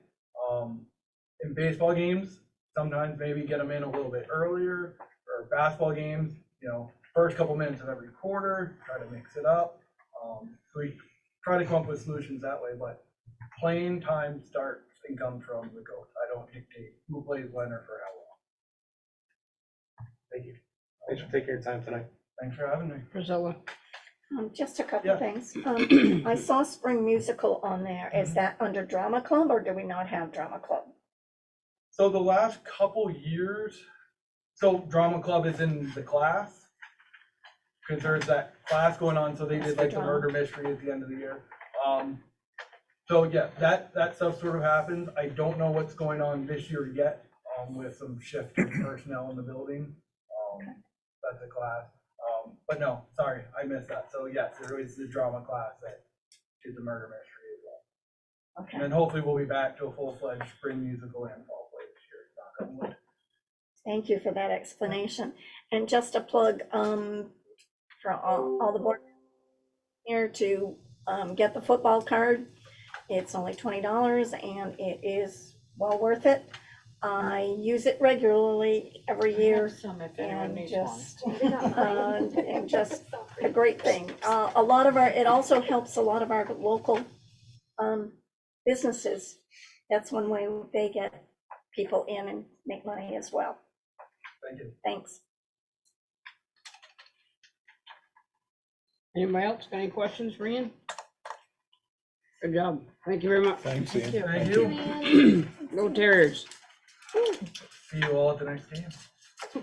September 2nd, field hockey versus Springfield, and then football versus Brattleboro. Friday, full day of action. Okay, we are, almost lost track of where we are. I think we are at superintendent's update. So I sent out my update, and given the time, if it's okay, I'd like to just kind of address a couple of questions that came up. One, we were asked about shipping charges from Amazon on a specific warrant. I went and checked. That actually was just how e-finance spit it out. We did not, I think that it was a $287 or something like that on shipping. The actual, it was shipping and the actual supplies, so it wasn't that, it was, but the way e-finance is, it cut off whatever the item was and it just showed shipping. So we didn't pay just We didn't pay $287 on shipping. shipping. And then I did finally get back from legal counsel. And so I want to read specifically on warrant signer. Let me just, I just want to pull that up here.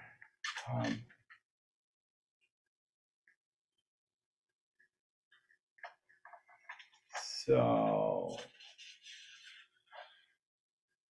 the legal said is under the statute, which is 16 VSA 563, the board can vote and authorize any employee or member to sign for the district, and the minutes of the authorizing vote are sufficient. Well, that doesn't answer our question. Well, it did, because that was a directive for what, the direct question was. How many? That, can you assign multiple warrants, or do they have to vote someone in, you know, if the person's out? And the answer is that you guys can authorize everyone to sign. Okay. That's the way we used to do it. Yeah. So, okay, thank you. Is that all you got, Andy? That is it, unless people have questions on the, on my, Jason? Go ahead, Jim. Oh, no. I just wanted to state again that I actually having fun signing the warrants, and I promised to be there. Had a nice conversation with Jim last week, and I think we're like-minded. I don't know if that's bad, Jim. But I think we have a belief that we're going to try to save every dollar we can to put it back into the school system.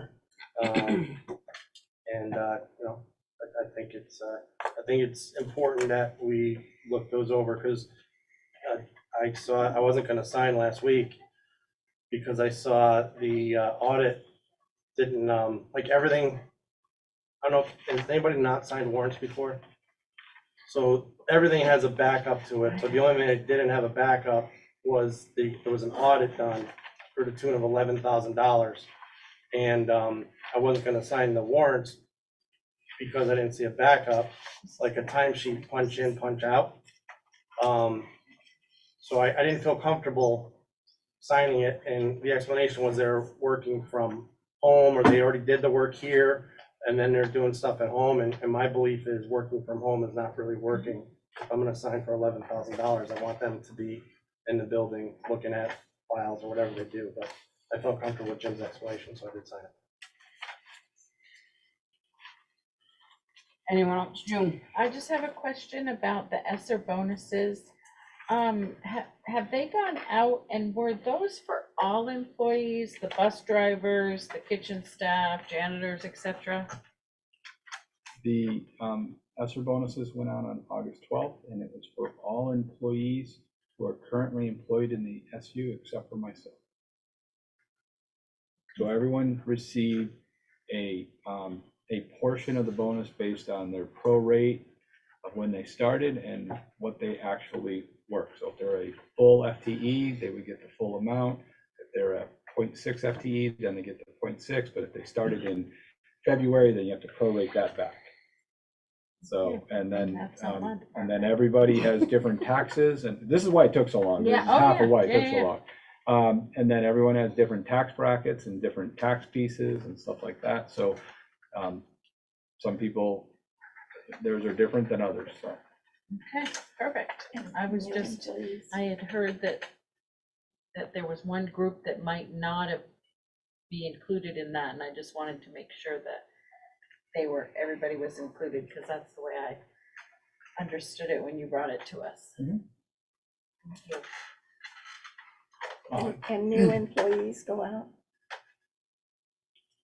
Whenever it's September. scheduled, I off the top of my head, I don't know when it is. So September. we're working on retro pay for support staff at this time. David, you're next. I think Andy just answered my question. I was wondering if support staff contracts are out. Yeah, there are out, and I think Jason is working on that. I mean, it's a big lift. Yeah, no, but Jason Bishop, who is our payroll person, who has to create the file. I know, I know you thought, I was looking at Jim to make sure I apologize. So, but that, I believe he's, he's close, and then when he knows like a target date, he'll tell me, and then we'll put something out to our support staff. So. Jason? Sorry, Ma, I should ask this earlier. When the bonuses and the what you just said, is any of that considered like late as far as like when we decided to do like the bonuses were paid 8/12? Can you refresh my memory when we decided we were gonna do that? February. And because of complexities with the fact that it was a grant and not being fully staffed in the business office, and just as I talked about of trying to figure out where everybody was on different pay schemes, it got delayed, and then we had the teacher's contract that went through, and so we had to focus on that retro pay for the teacher's contract. And then as we began to start working again on the bonuses, we then had the balloon payments and end of the year for all regular staff. So that was another big lift. So it just. But the Esser bonuses are going out in two, we had agreed on two payments, right? Not just one lump. So they're going out again first of the October. yearish? No, they're going in October. And then November again. And then new staff is September and February, Oh, okay. something like that. So. And the way the plan was worded was that staff had to be employed at the time of disbursement.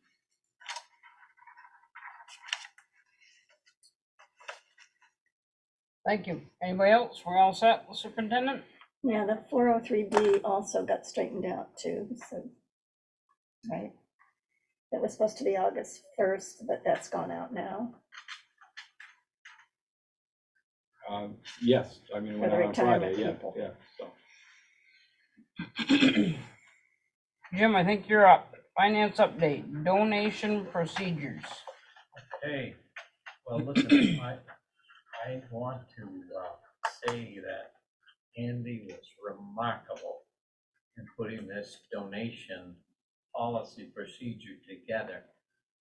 I was so impressed with this that I sent Hartford a copy so they could use it as well. Because Andy and I mean, I just think this is perfect as far as following a donation, making sure it's tracked. Many times in receiving a donation, the biggest thing that gets lost is the person donating has some specifics of how they want it used. And sometimes that's not tracked. Sometimes it goes off course. So I think this really does a nice job. So I think this is better than what you had before. And I think it also. We don't have that. I don't think I have that. I didn't share that with them. Oh. So for full, I'd send it, this is how, we were moving so fast. I'd send it to Jim and said, please read through this and let me know if there's anything, and we're moving. So I can send that out to everybody right now. Well, you put it on the agenda. Yeah, it's on there. Sorry, I miscued.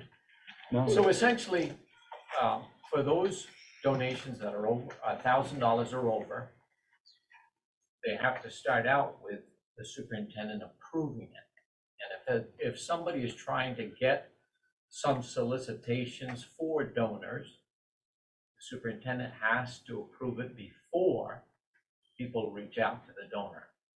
So I just think it tightens the system up, and it needs to happen like that.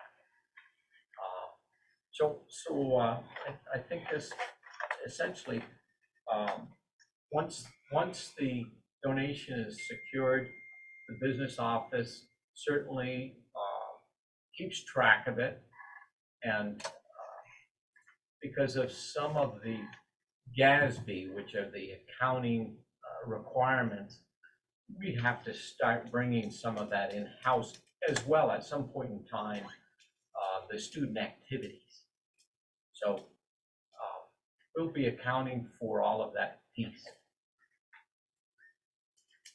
Okay, thank you.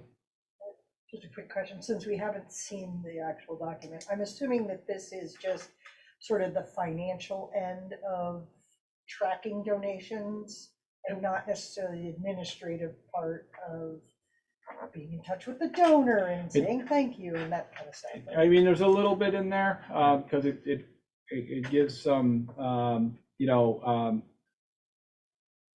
the follow-up will come through the office. We based a lot of this on what Mrs. Breyer had given as a structure, and looking at some other districts. Let's get it out at the next agenda, Yeah, because, so. I mean, we're talking about something we haven't seen. Well, it's also something the SU, it's really more of an SU procedure. I mean, Okay. so. But was- the other boards have got to be aware of it. Yeah, so yeah, that yeah, the so- principals will so- come with a donation, and I'll say, yeah, of course we want it. All right, so we gotta put that on next meeting.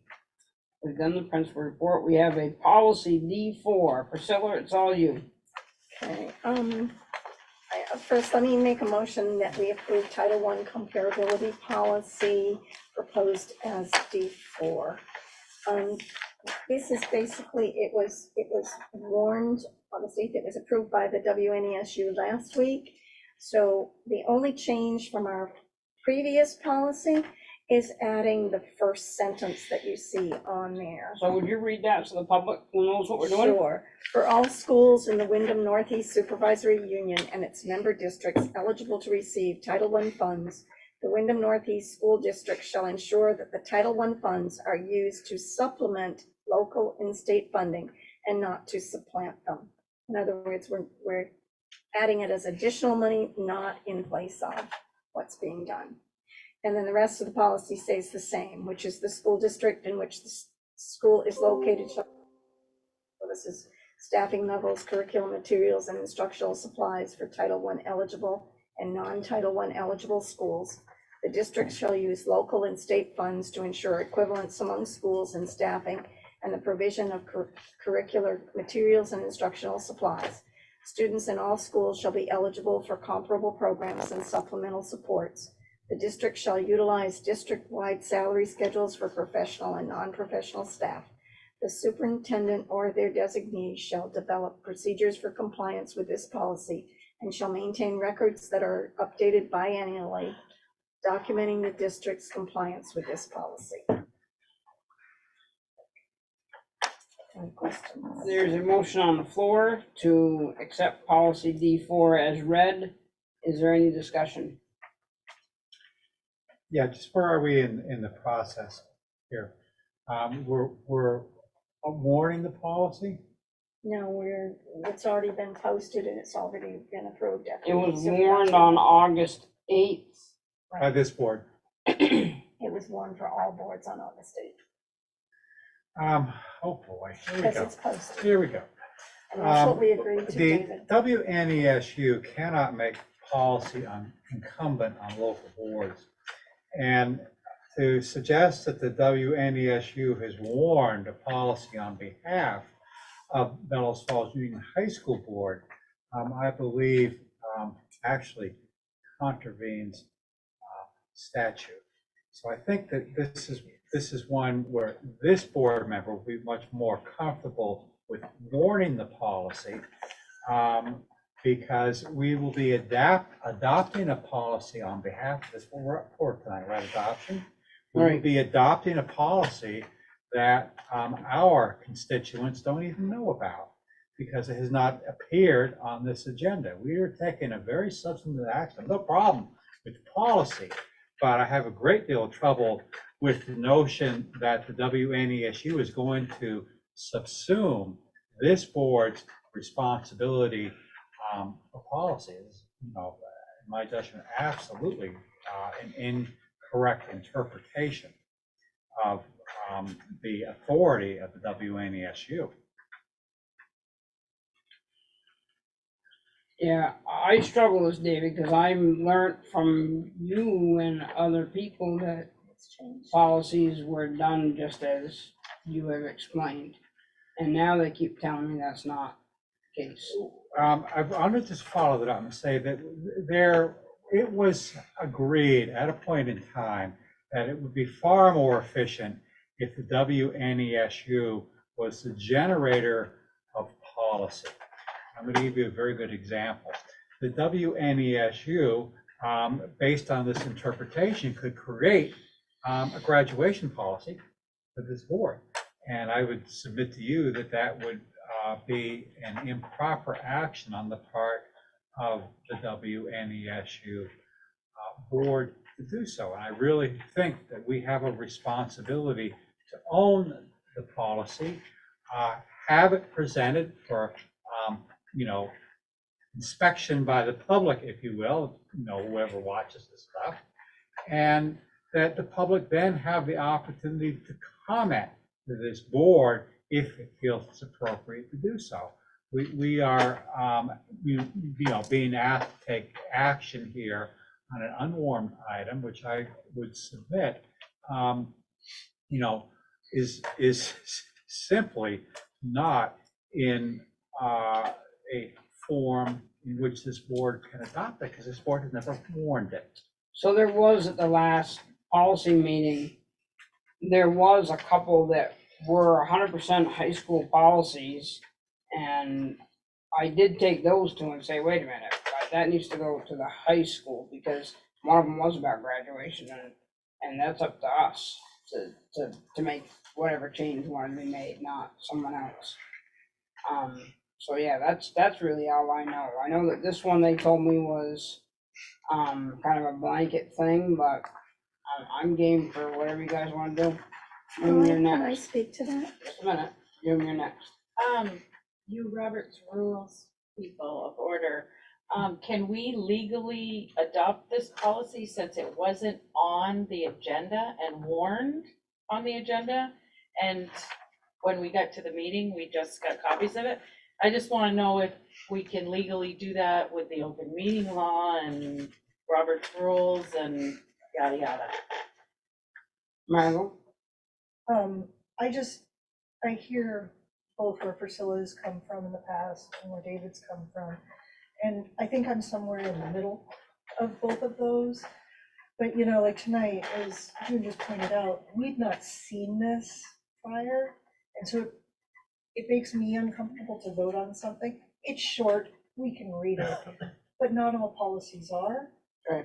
And so if we're thinking about all policies, I think it needs to be, comes to the board and then we vote on it. And warn it So for the next argument, meeting. the argument always is that it's on the website, but I gotta tell you that that's, like, It's that been hard doesn't to work say. for me Yeah. a lot of Well, times and because, there's no notice, like. right. even Which if I ones didn't are even know we to read it. adopting? Yeah, which ones are we adopting when? Yeah. It's, And it's okay if the board wants to put it off, that's all right. It is a required policy. But we do have the basic policy. We're only updating it by one sentence at this point. It was on the website and posted clearly on, and we did approve it at the WNSU last week. And posting it is supposed to be able to take care of it in the new way of doing the policies. And I respect David's opinion highly because he has dealt with it in the way it used to be done, and it has changed. The way policies are done has But- changed But that doesn't tremendously. mean we have to. But I do it that agree way. with you. It was, you know, it did inadvertently get left off from tonight's because it was a short policy and because it had been posted. I felt that we could put it on there and adopt it, but of course, it's up to the board what they want to do. If they want to delay for another month, that's up to them. There were, like Molly said, 4 other policies that we did not approve to post because we wanted them referred to specific different groups to be able to look at that and then bring their opinions back to us so that we could actually look at them and then do them. And we did put those off. So it's, like I said, it's the pleasure of the board what they do. I did make the motion since I felt it was straightforward and not a very big change from what has already been there and has already been approved. So it's up to you. I think we need to put it Molly, on the David next. has a question. Yes, David. Okay. I'm going to say something that may be a little bit surprising here. Our great good friends at the Vermont School Boards Association at one of their trainings indicated to the chairs and superintendents who attended those trainings that in fact an agenda could be amended at the beginning of the meeting to include action items that were not warned for action on the agenda. It may be cricket under statute, but I think it is very poor public policy to take action on items that the public is not aware of. So yeah, technically, June, yeah, we could do it if we accepted that the policy is warned on behalf of this board. But then you have the question of whether it represents, you know, the governance. Margot? Can I maybe make a recommendation that we consider, you know, it used to be, right, that it was, the policy was brought to the board, then the next meeting was the first read, and and then the yeah. next meeting was the Yes. adoption. Well, maybe we can condense that a little bit and at a meeting say, at the next meeting, we're discussing this policy, here it is. And then at the next meeting, we can have discussion and if appropriate, adoption. it would be nice to be included in when Nicole sends out the agenda to have it Right. attached, so you can, that's what I should spend my have been. Sundays on before a board meeting is going over this stuff. And it should have been. What is the board's pleasure? Do we want to ask Priscilla to renege on our motion and do this the next time? If this board member's preference would be to warn it for adoption. I would say. But posting it is technically warning it. David, that's what we've agreed to, and that's what we've been said we can do. So technically, we have done that, but I This board am has not, this comfortable. board has not Well, posted this policy. The WNESU board has apparently Yeah. posted the policy. No, can I finish? The Right. policy committee, which is made up of members of all the boards, posted it because it was ready to be posted, and they agreed by consensus that it was ready to be posted. The other four that we discussed at our last policy committee meeting were not posted because we do want more input from them, and they won't be posted till we get more input. But this one was posted. I think perhaps some of our terminology we're using interchangeably, and maybe that's where it's causing confusion, because although it was posted, right, none of us ever saw it and didn't know it was posted. And it wasn't on the agenda, so we didn't know to Wasn't on look the agenda. for it, So even if we could have I found it. think that might be the difference, is that we just, as a board and as a public, need to just know that it's coming up so that we have a chance to read it before we're asked to vote on it. Yeah, so if it's on if it's on the agenda, then we'd know to look it up and, Priscilla, what's your pleasure? I am comfortable in waiting. I mean, we have one in our, we have a basic one already. And like I said, it's only changing that one sentence. So you're gonna pull your If motion? there are people that are uncomfortable, I am perfectly comfortable with waiting for them. Okay, so you're Yeah, pulling your motion, we're That's done. fine. Okay, we've already done athletic director and trainer. Is there any resignations or appointments? Okay. Unfinished old business for discussion, response to claims of harassment. Mr. Broadley. Hey, I believe that's over to me. So, in talking with Andy and Molly prior to the meeting, we're trying to ascertain exactly what is wanted. And my best attempt at it is, and I spent time thinking about it and typed it out. So after the discussion on diversity in the last few meetings and the request that the board had asked, what action administration is taking to report this situation? When asking questions of our counselors, what they do when they hear of these reports of harassment or bullying, they state that they are governed by confidentiality and cannot report these situations for investigation. They can share the details with administration and have said that they have done so in the past. None have been with me this year. That I do know. But as there is no perpetrator, there can be no formal investigation. The key point in letting administration know and this is from my experience and knowledge, but the key point in letting administration know of the topics that students don't feel comfortable reporting is that it can still be addressed by a school-wide approach in offering students educational opportunities. This brings us to where we are now, which again, I know I've shared my plan and probably securing it moving forward, but plan for addressing diversity of students at the beginning of the school year, beginning on day one and reinforcing this throughout the year in monthly homeroom extended meetings. Have our new restorative practice person, Kelly O'Ryan, support homeroom advisory meetings. Use data to further drive approaches to educate students further, and then have a plan for any counselor to report issues as they arise to administration, to be aware of and address them through further educational opportunities for all students. That's my best stab at what I think people are asking for. Again, I'm more interested in moving forward than backward. No. Good. David. Okay. For at least the third time, although I think it's actually the fourth, I quote directly from the minutes of April 11th, in which Andrea Carlson had quite a bit to say about harassment of minorities in this school, is alleged harassment of minorities in the school. Boil it down as simply as possible one more time.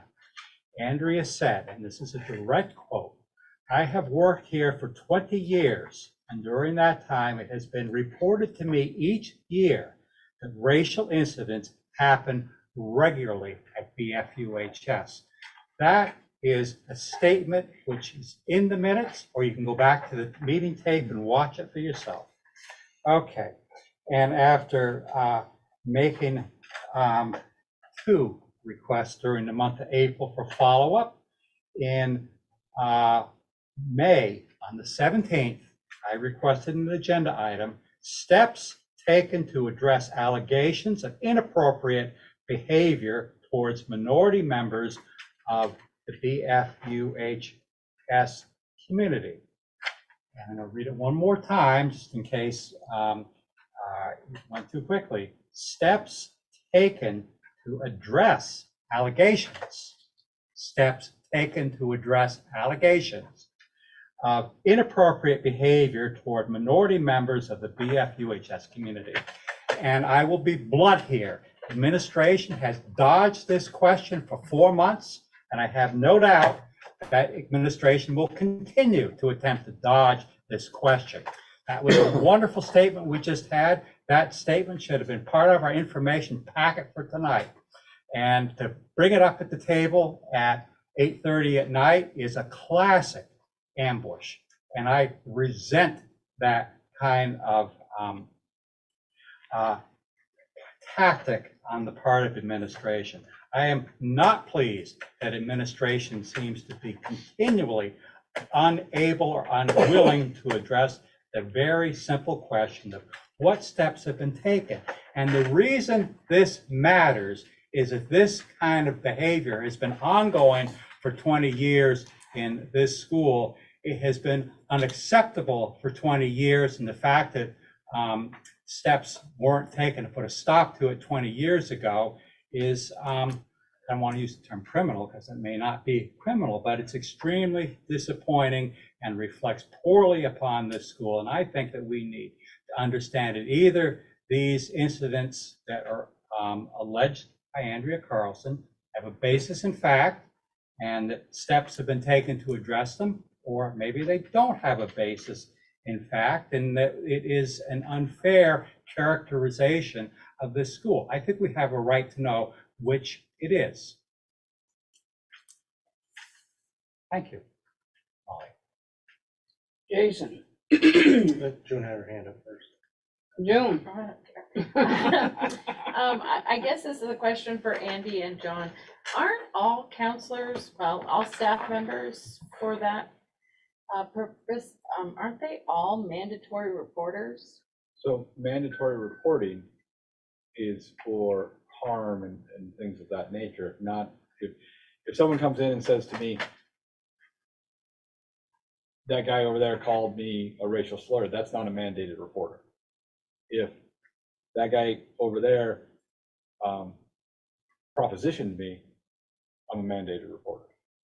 If Ricky, I'm pointing to Ricky, so that I'm just picking on Ricky. So if Ricky comes over to me and says, you know, this person touched me, I'm a mandated reporter.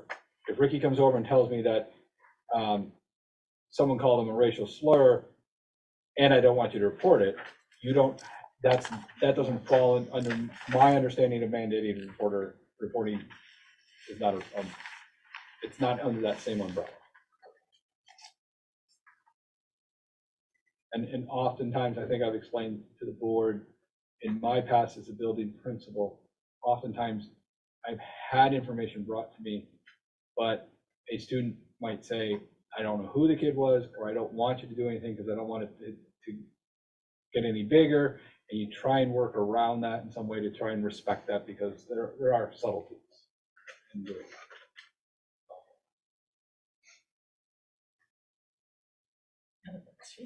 Yes, Brenda.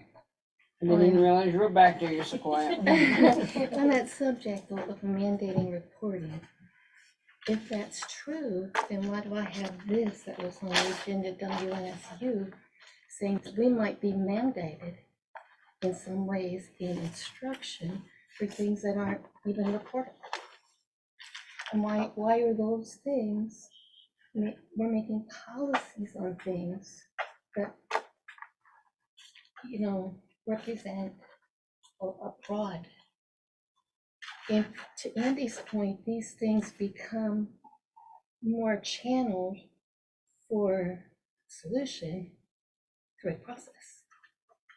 Because I can't just go over and say something to somebody, but in the world we live in now, you can do whatever you want and somebody else can do whatever, everybody changes the rules all the time. On me, I get put in a hot seat every time I do I would, Front page of the newspaper. I mean, I just want to clarify, we have a bullying and harassment policy that we follow, and that there is a procedure, and I've explained to this board that the procedure is when you are given information, you have to research it. And you have to go through and you have to research it. Many times, there is not substantial evidence to proceed further. So we follow that mandated policy. It's a policy all the boards adopt. It's in statute, so it's what we follow. So we don't just say, okay, we'll just handle it this way. You have to follow the policy. Jason. So I think freedom of speech is really important, and it works both ways. So freedom of speech is, you can get in trouble for freedom of speech if your employer accepts it or not accepts it. And Mr. Brother, I really think that you do a good job, and I know it's the last year of your contract, and I really believe that you should be offered another contract soon. Because there's a lot of issues out there with a lot of other schools. And I'm not sure if anyone's ever heard the term of quiet quitting before. So it's where you have one reason, a lot of different reasons. One reason might be you have a bad coworker working with you, and that person never gets held accountable to anything that goes on. And so your other workers who are pulling the rope, so to speak, and they get frustrated and they're like, well, if nothing's going to happen to that person, I'm going to do the bare minimum. I'm going to come in at 8, I'm going to leave at 3, I'm going to take my mandatory lunch, I'm going to give the bare minimum. And I really feel that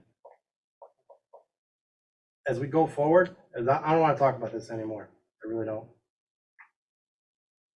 As we go forward, we have to hold people in this building accountable and not be afraid of a teachers' union. They should be held accountable.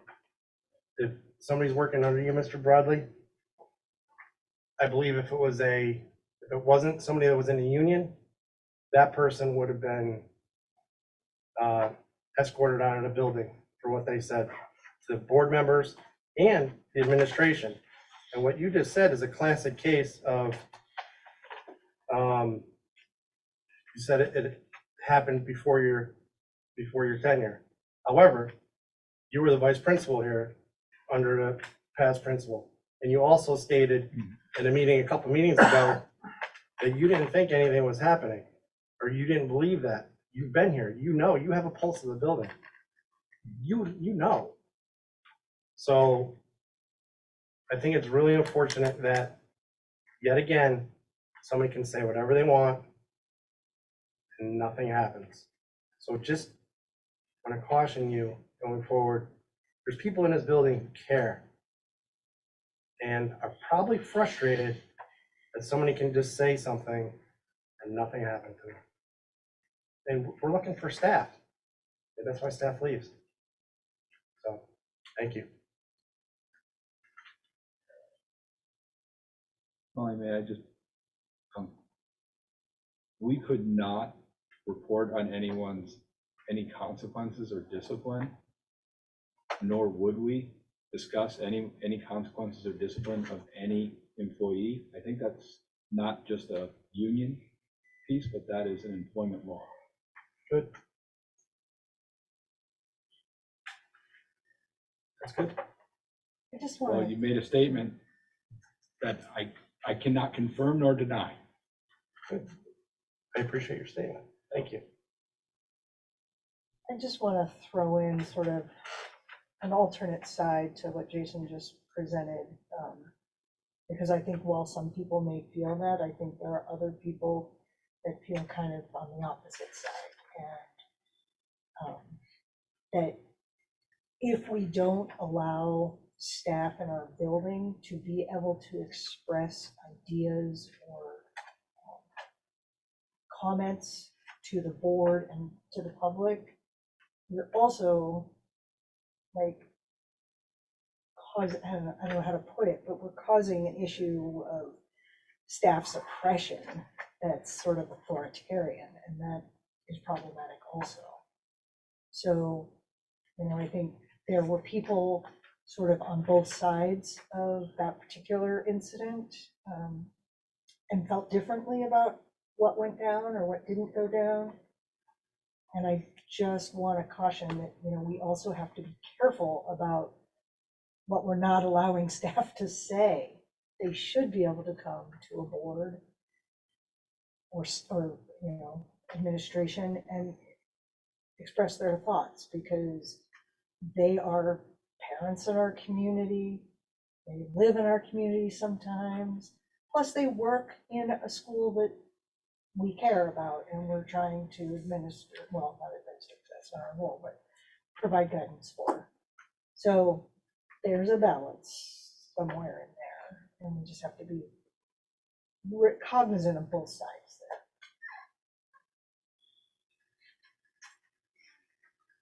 Priscilla? As a board, we are responsible for listening to students. We're responsible for listening to faculty and administration. We're also responsible for listening to community members. And every single person should be able to come to the board and be able to express what they want to say in an appropriate manner, hopefully. And we should be able to listen to them without being attacked at another time. So I think that's crucial that we keep that in mind. Because they need to say their things in an appropriate way and set an example, hopefully, for people that are watching them, as well as we are responsible for setting that kind of example too. Thanks.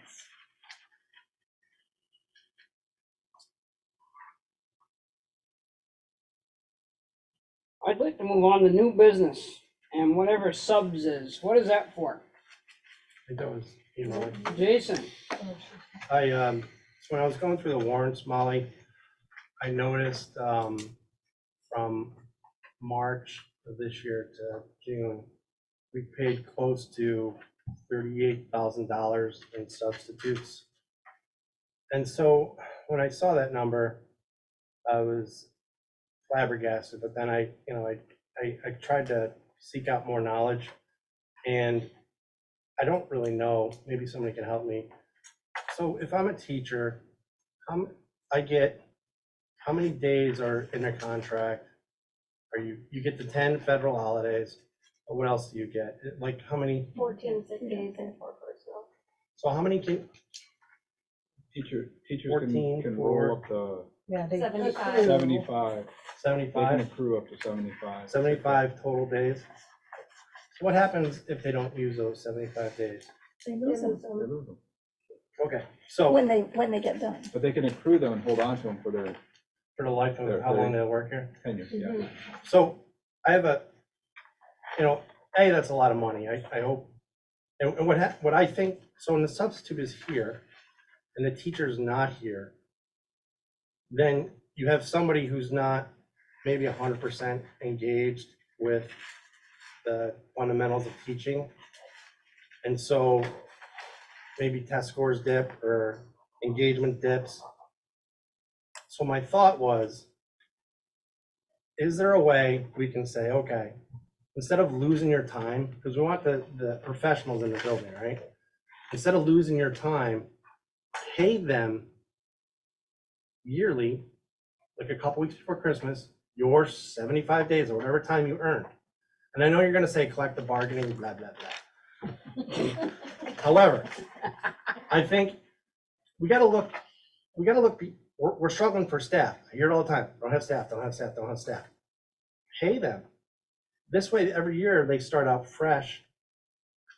If we're doing something different than Springfield or Green Mountain, you're apt to get more people who want to work for you in this building. Or give them the option. Maybe they want to hold on to their 75 days until they retire. But I think it's really terrible. We've done a disservice to the teachers. I think you said February we came out with something, we're gonna maybe finally pay them. It's going on in September. I know paras that have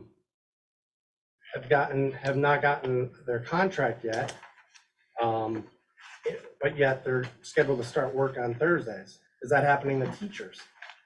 We gotta treat people better. If you want people to work for you, you gotta do something different than the other person's doing and make them appreciate here.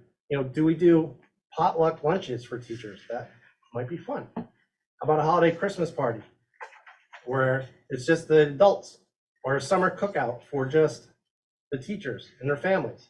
Something that says, I really want to continue to work there and this is all the great stuff we have about this school, other than some of the other great stuff I have about this school. So I don't know if there's maybe we can look at it next month. Can we make an amendment? Can we just do that without, and I know you're gonna say, well, we can't go against the collective bargaining thing, or their contract, but we're giving them something. We might be giving them something. So I think that would be cool, instead of losing their time, because there might be people that are like, I'm sick, I'm not coming to work today, otherwise I'm gonna lose my time. Or are they in service days that they're being sent out, or they should, all that stuff be done on in-service days? It's just, there's a lot to it. All of that. I had an employee call in today and I asked my HR lady, is he out of days yet? Because I'm sick of him calling in on Mondays. Yeah. I get it. Monday flu. And So blah, blah, blah, blah, blah, because collective bargaining does rule it. You can't, but I fully support and would encourage the board and the association to discuss that. And I don't know if there's an MOU that can be done outside of it, but you've got a collective bargaining for all of your, for all your districts, so you can't just introduce one thing at one place. What? So the other thing is, I think you have to realize that last year was a COVID year, where at the beginning of the school year, we were told people had to quarantine for 10 days, then we went to 5 days, and we had various of that. As much as, we say it, lots of teachers and administrators and people who work, right, they want to keep their sick days, and especially if they're going to get paid out, they want to keep their sick days because they want to get paid out, and then they come in sick, and then they get more people sick, and then there's more loss of learning. So it's a delicate balance to handle there. But I think that there's merit in that, because I've worked in systems where we've gotten that piece. We also have personal days that many staff believe that the 3 personal days they have are theirs and they are given them, and they at the end of the school year I have to use my personal days because they lose them. Personal days are designed for if an employee needs to conduct some business during school that they cannot do outside of school. So if they have to go to court, or if they have to go do something like when a facility is open, many staff go, well, I'm going to go shopping that day. And they take a personal day to go shopping. A lot of that happens right at the end of the year because people save their personal days up to the end of the year. And it happens every year. I've seen it as an administrator. I think you need to change the culture, and instead of calling them sick days, personal days, just call it personal time off. So we could go This way back to people don't have to collective lie about bargaining. being sick. It's collective bargaining. I know, but So there's nothing we do. The other thing is I fully support if this board wants to come and run a potluck for the staff and wants to host that, if they want to host some type of, winter festival party or something of that nature, because John does that with his staff. It's already done. I've come around and walked in this building and handed out donuts and apple cider and done all those things. I mean, it's one thing to say it here, but we've invited board members to come in during the school day. We've invited board members to be a part of the academic day. And so we welcome that at any time. So here's the disconnect, Andy. The teachers don't work for us. They work for you, and they work for John. There's actually a disconnect. The teachers don't like the board members. You know what I mean? They really Which don't. would be great for you guys to run a potluck or something like that. It needs to come from administration because they work, if they quit, they're quitting on you guys, not the board. You know what I mean? So Jason, I'll respectfully disagree because the conversations I've had with many staff is often the rhetoric that happens at board meetings is the stuff that sours them. I'm saying pay him. I'm sorry? I'm saying pay him. But I'm just saying the rhetoric that happens at board members at board meetings is often what staff reference as what actually bothers them.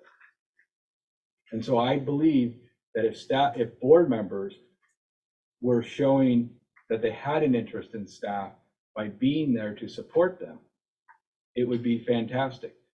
I mean, Harley has staff that have been shoving food into bags and handing out meals to families for the last 9 weeks. We've never had a board member come down and help out.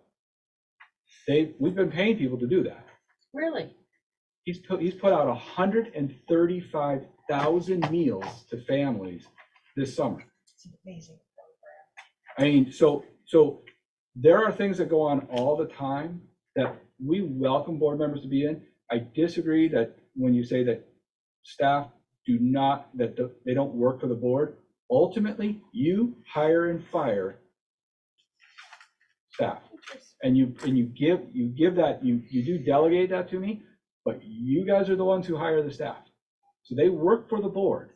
Well, I respectfully disagree in the firing part because it's April 15th. We're given a list on like April 12th, so we don't really have a time to look at it and cut it. And also, you guys work here. We're talking about being shorthanded all the time. Molly, let me ask you a question. Every morning when you open up, it's busy from 7 to 9, 6:30 to 9, right? Are you in your office? Are you out on a register helping people? Guy comes with a 2x4 with a list of stuff he needs. You're probably on a forklift. You're probably out in the field working, right? So you're not in an office between 8 and 3. You're out on the floor, right? You're taking care of customers, right? Our students are our customers.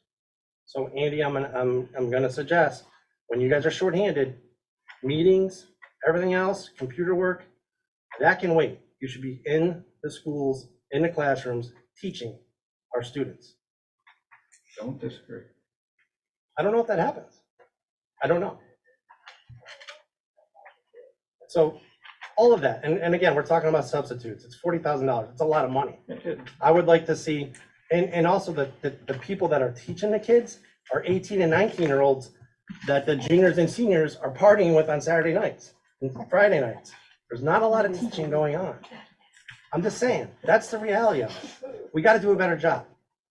That's all. The other thing I'd just like to correct is that all of our support staff have received contracts. They haven't received an updated contract with the new collective bargaining that was just ratified last week. So they haven't received the updated pay salary, but they did receive contracts for the beginning of this school year. All of the teachers have received their contracts. I would just like to treat people better. And I would like to get things out a lot sooner too. Priscilla. I was just going to comment that, and the policy, the procedure is stopped, or whatever you want to call it. But it used to be that at the beginning of the school year, the school board staff, and we had a picnic out at the rec center in Saxon's River. Also, the school board used to go to the inn in Grafton and meet with new faculty and new members in September, about the third week in September. So maybe we ought to think about putting some of those kinds of things back in, so there is more connect. Now that part of it, our problem was COVID. We couldn't go in the schools the last couple of years. And so maybe now with this lessening, we can get in more and see more what's going on and maybe connect a little more. Go ahead. So the one thing I was gonna add is, Fall Mountain actually did something similar to that with the sick days. And 1 year, a lot of teachers all left in the same year, and the school board all of a sudden was like, we don't have the money to pay out all these sick days. So we can talk about it more, but I'm just like, as we think about it, just because I wouldn't want that to happen where all of a sudden you're like, and we have 10 people leaving, they all have 75 sick days, and that's, if you're paying in a sub rate $90,000, you're paying them on how much they make per diem, you're paying out $250,000. So just throwing that out there, just because I was like, I like the idea, but then it's like, oh no, that's a lot of money. But I do want to add to Jason that I have a massage therapist who's going to be coming in once a month and giving staff a 15-minute head and neck massage for $22. So I'm working on finding some ideas to make us a little different and keep people showing that we appreciate them and stuff. But any Yes, ideas you you are. have, I'm trying, yes. So any ideas you have, like, I'm happy to help and work with any of you to get that going, because I agree, there's a staff shortage everywhere. And I think we're lucky that we're more staffed than a lot of schools I know. So I think we're lucky, and I would like it to stay that way. So thank you, Jason, for bringing it up. June. Molly, I'm not sure if this seems like a good place to put it in. You can let me know if it's not. I'd like to start the conversation that if a teacher or a para support staff, yada, yada, wants to come to our district and from elsewhere, and if they want to and they have children, I think as a incentive, maybe we should try to do everything we can to make it so that their children can come to this district. I think it would be more of an incentive. It's something different. It's something that I've just been a board member since March, and a lot of people have said, you know, I'd go work there, but I live here and my kids' schedules, vacations, whatever are different than here. The start time's different here than it is here. And I think that I just wanted to make that something that we need to start talking about, that it might be an incentive to get somebody to work here. If you say, hey, you know, I have a third grader, I'll work for your district if they can come to our school. Molly? Yes, sir. I'm only going to entertain this because I can hear Mr. Kibbe already.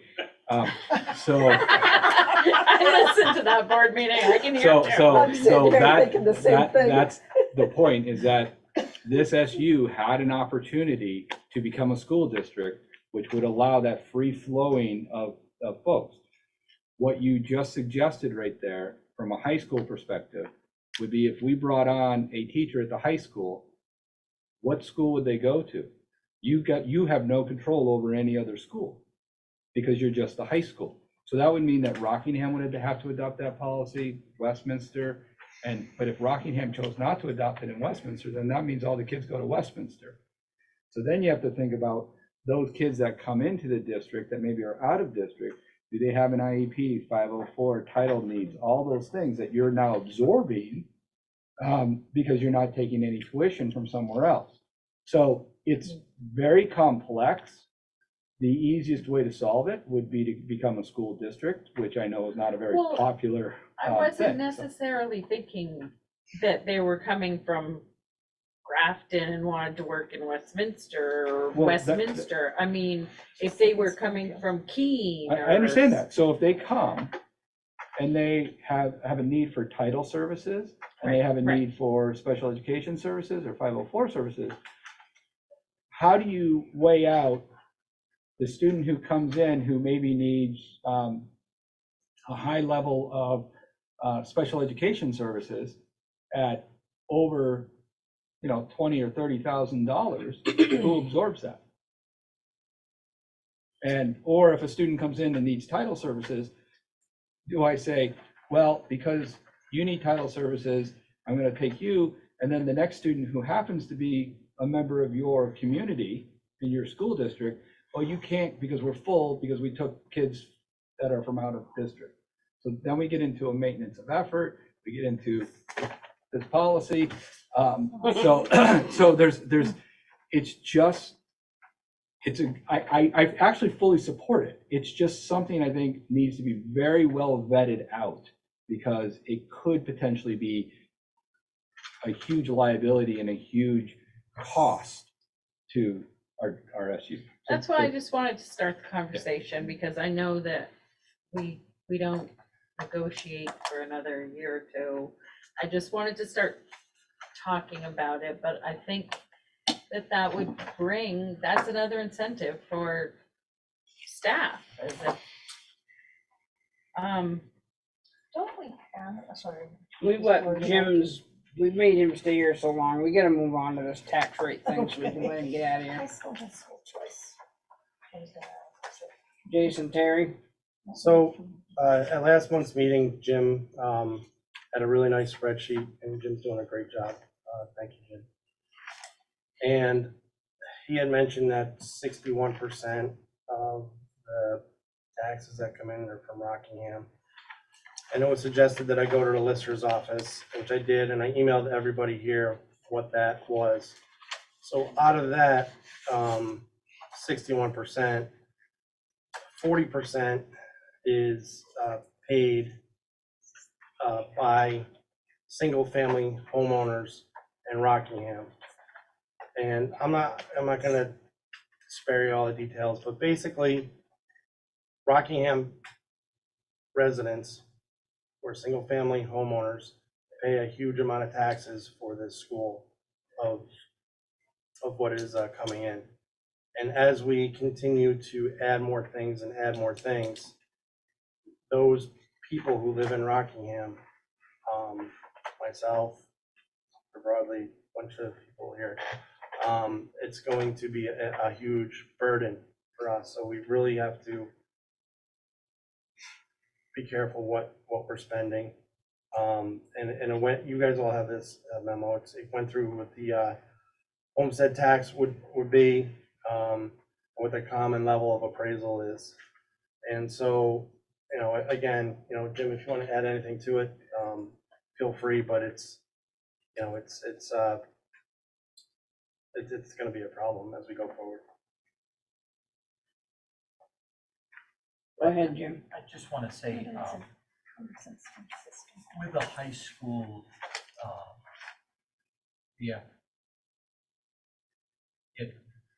it's prorated based on the equalized students. And I think it's kind of unique, but it's very clear that as you break that out on a ratio, that the district who has those kids attending is paying into their property tax system, that percentage. And it's integrated in each entity's taxes, property taxes. But it's very clear, and it's something that the state certainly integrates.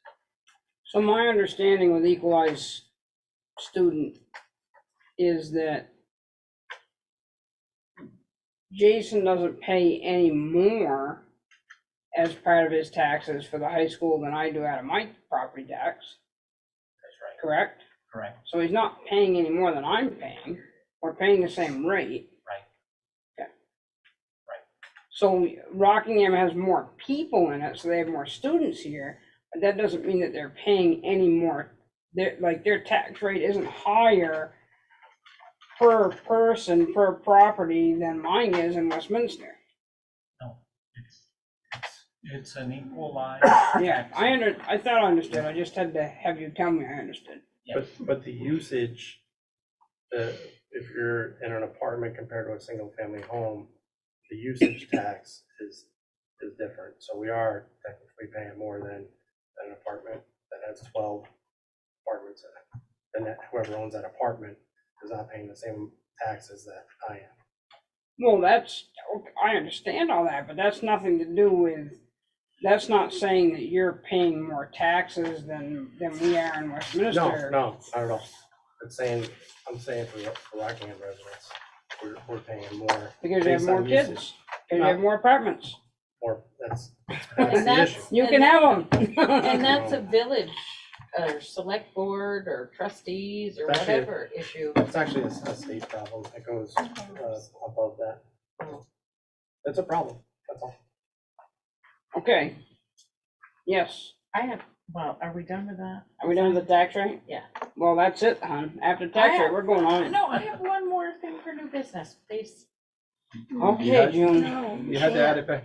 you had to add it at the beginning.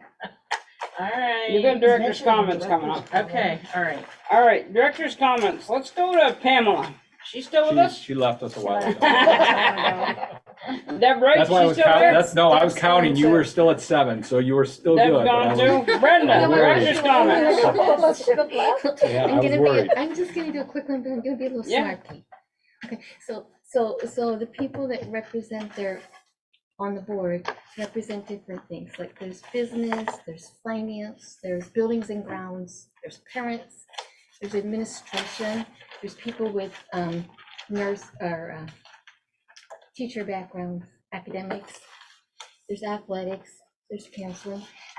I just want to say that I thought it was interesting that Sunday school is coming to church because I really think I represent clergy, and you talked about inclusion and equity, and we're kind of marginalized in the school system. But I just want to say we're available, and I don't know how that works. Like, I appreciate being on the board. I don't know how that works because there's so many rules now. That's why I brought up the rules thing. I don't know how that works. But I feel marginalized. But I'm glad to be here, and I'm glad to be a part of the community. And we are working together. Thank you. Thank you for having Sunday school at home. June. Okay, so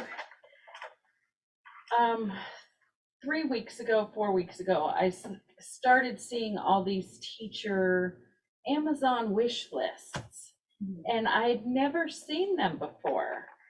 And then my son, my family's pretty good friends with a new teacher in Westminster, and my son is making bookcases and cubbies for her because there are none in Westminster School. And so that was bothering me because she's a brand new teacher and we are having a nationwide shortage of teachers. And I know teachers that have been teaching for 30 some odd years, and they buy their classroom, they buy each kid a backpack full of pencils and books and school supplies and everything. And so back to the furniture thing, I was told when I brought this up, I called the school today and was told that Westminster does not have any extra furniture because they don't have any place to store it. So I was told that the district has furniture, so I was wondering if maybe we could have Jim maybe take an inventory of all the extra furniture that the district has and let the principals and the superintendent know, so that if this ever, I mean, teachers shouldn't be buying their own furniture for their classrooms. And so I was wondering if maybe we could put Jim on that to do a district-wide inventory and then let principals know of each school in our district. The other thing is that I'd like to thank and wish all the teachers and faculty and staff a safe and happy and productive school year. And thank you to the returning and welcoming all of the new faculty. That's all. I'm all set, thank you. Oh, wow. It's been a long night tonight. I'll keep this short. I do think that every member of our board is willing to take the time, as we've shown tonight, the long board meeting, and listen to board members, but also listen to students and listen to our community. And I think we welcome them coming to it. I think Molly does a really good job of welcoming them and having them come.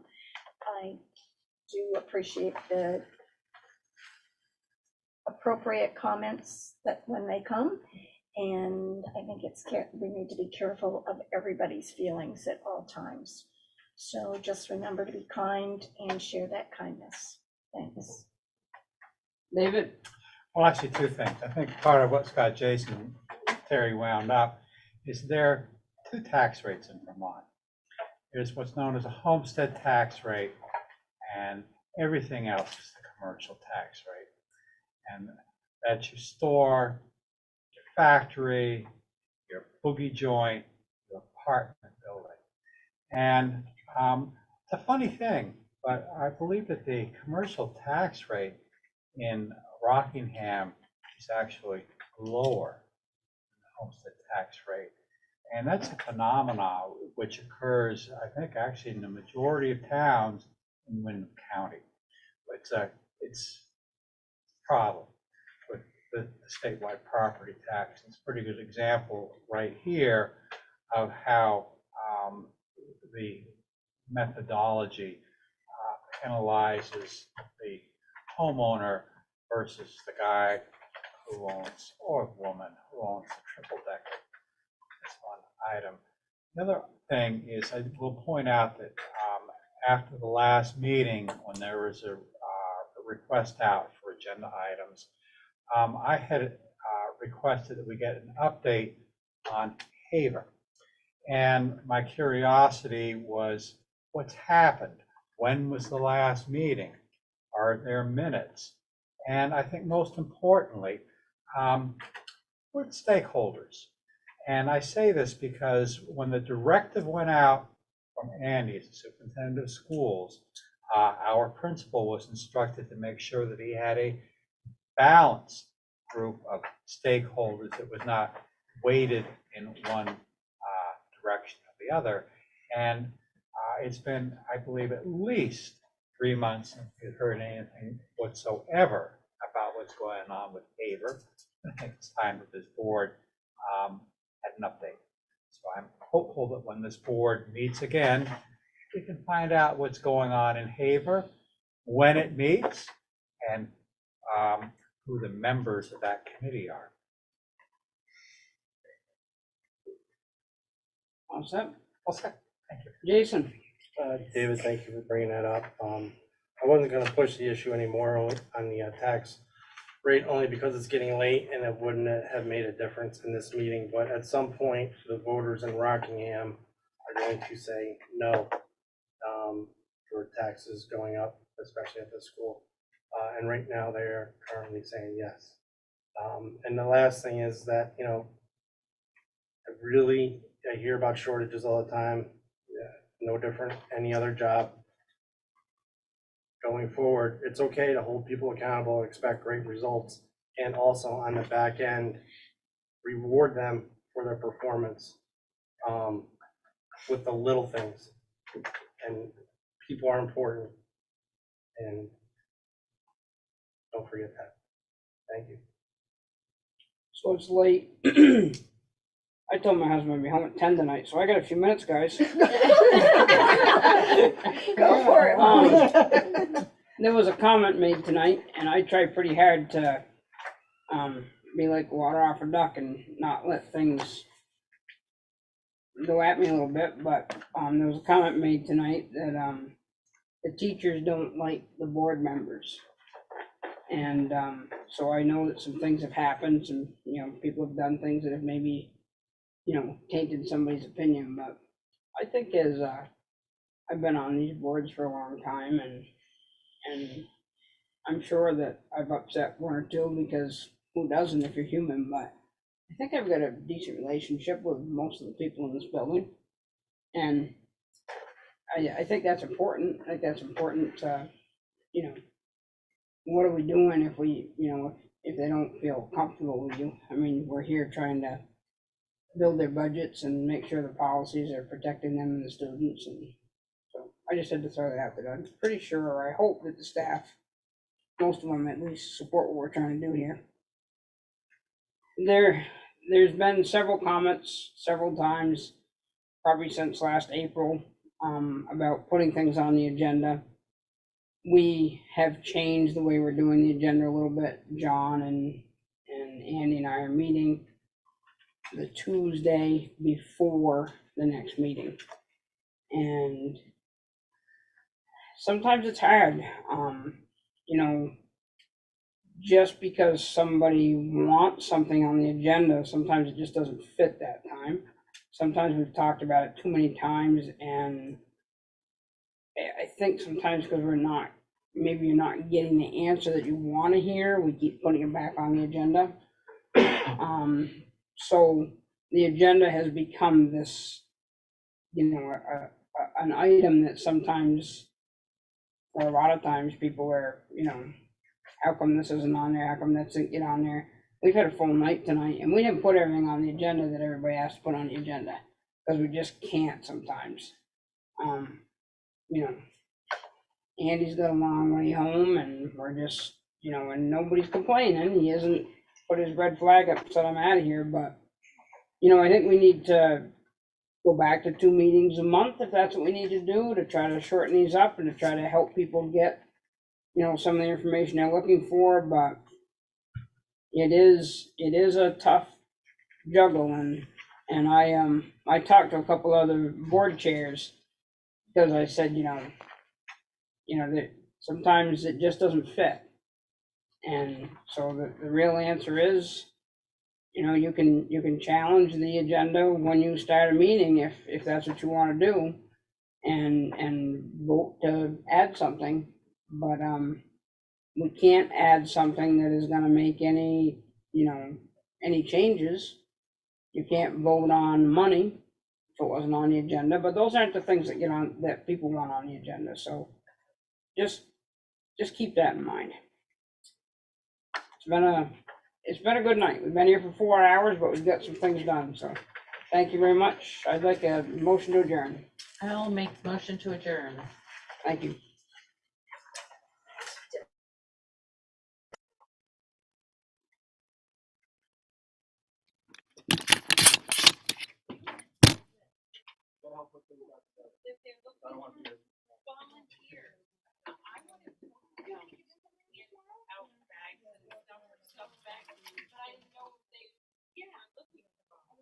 Right on my desk.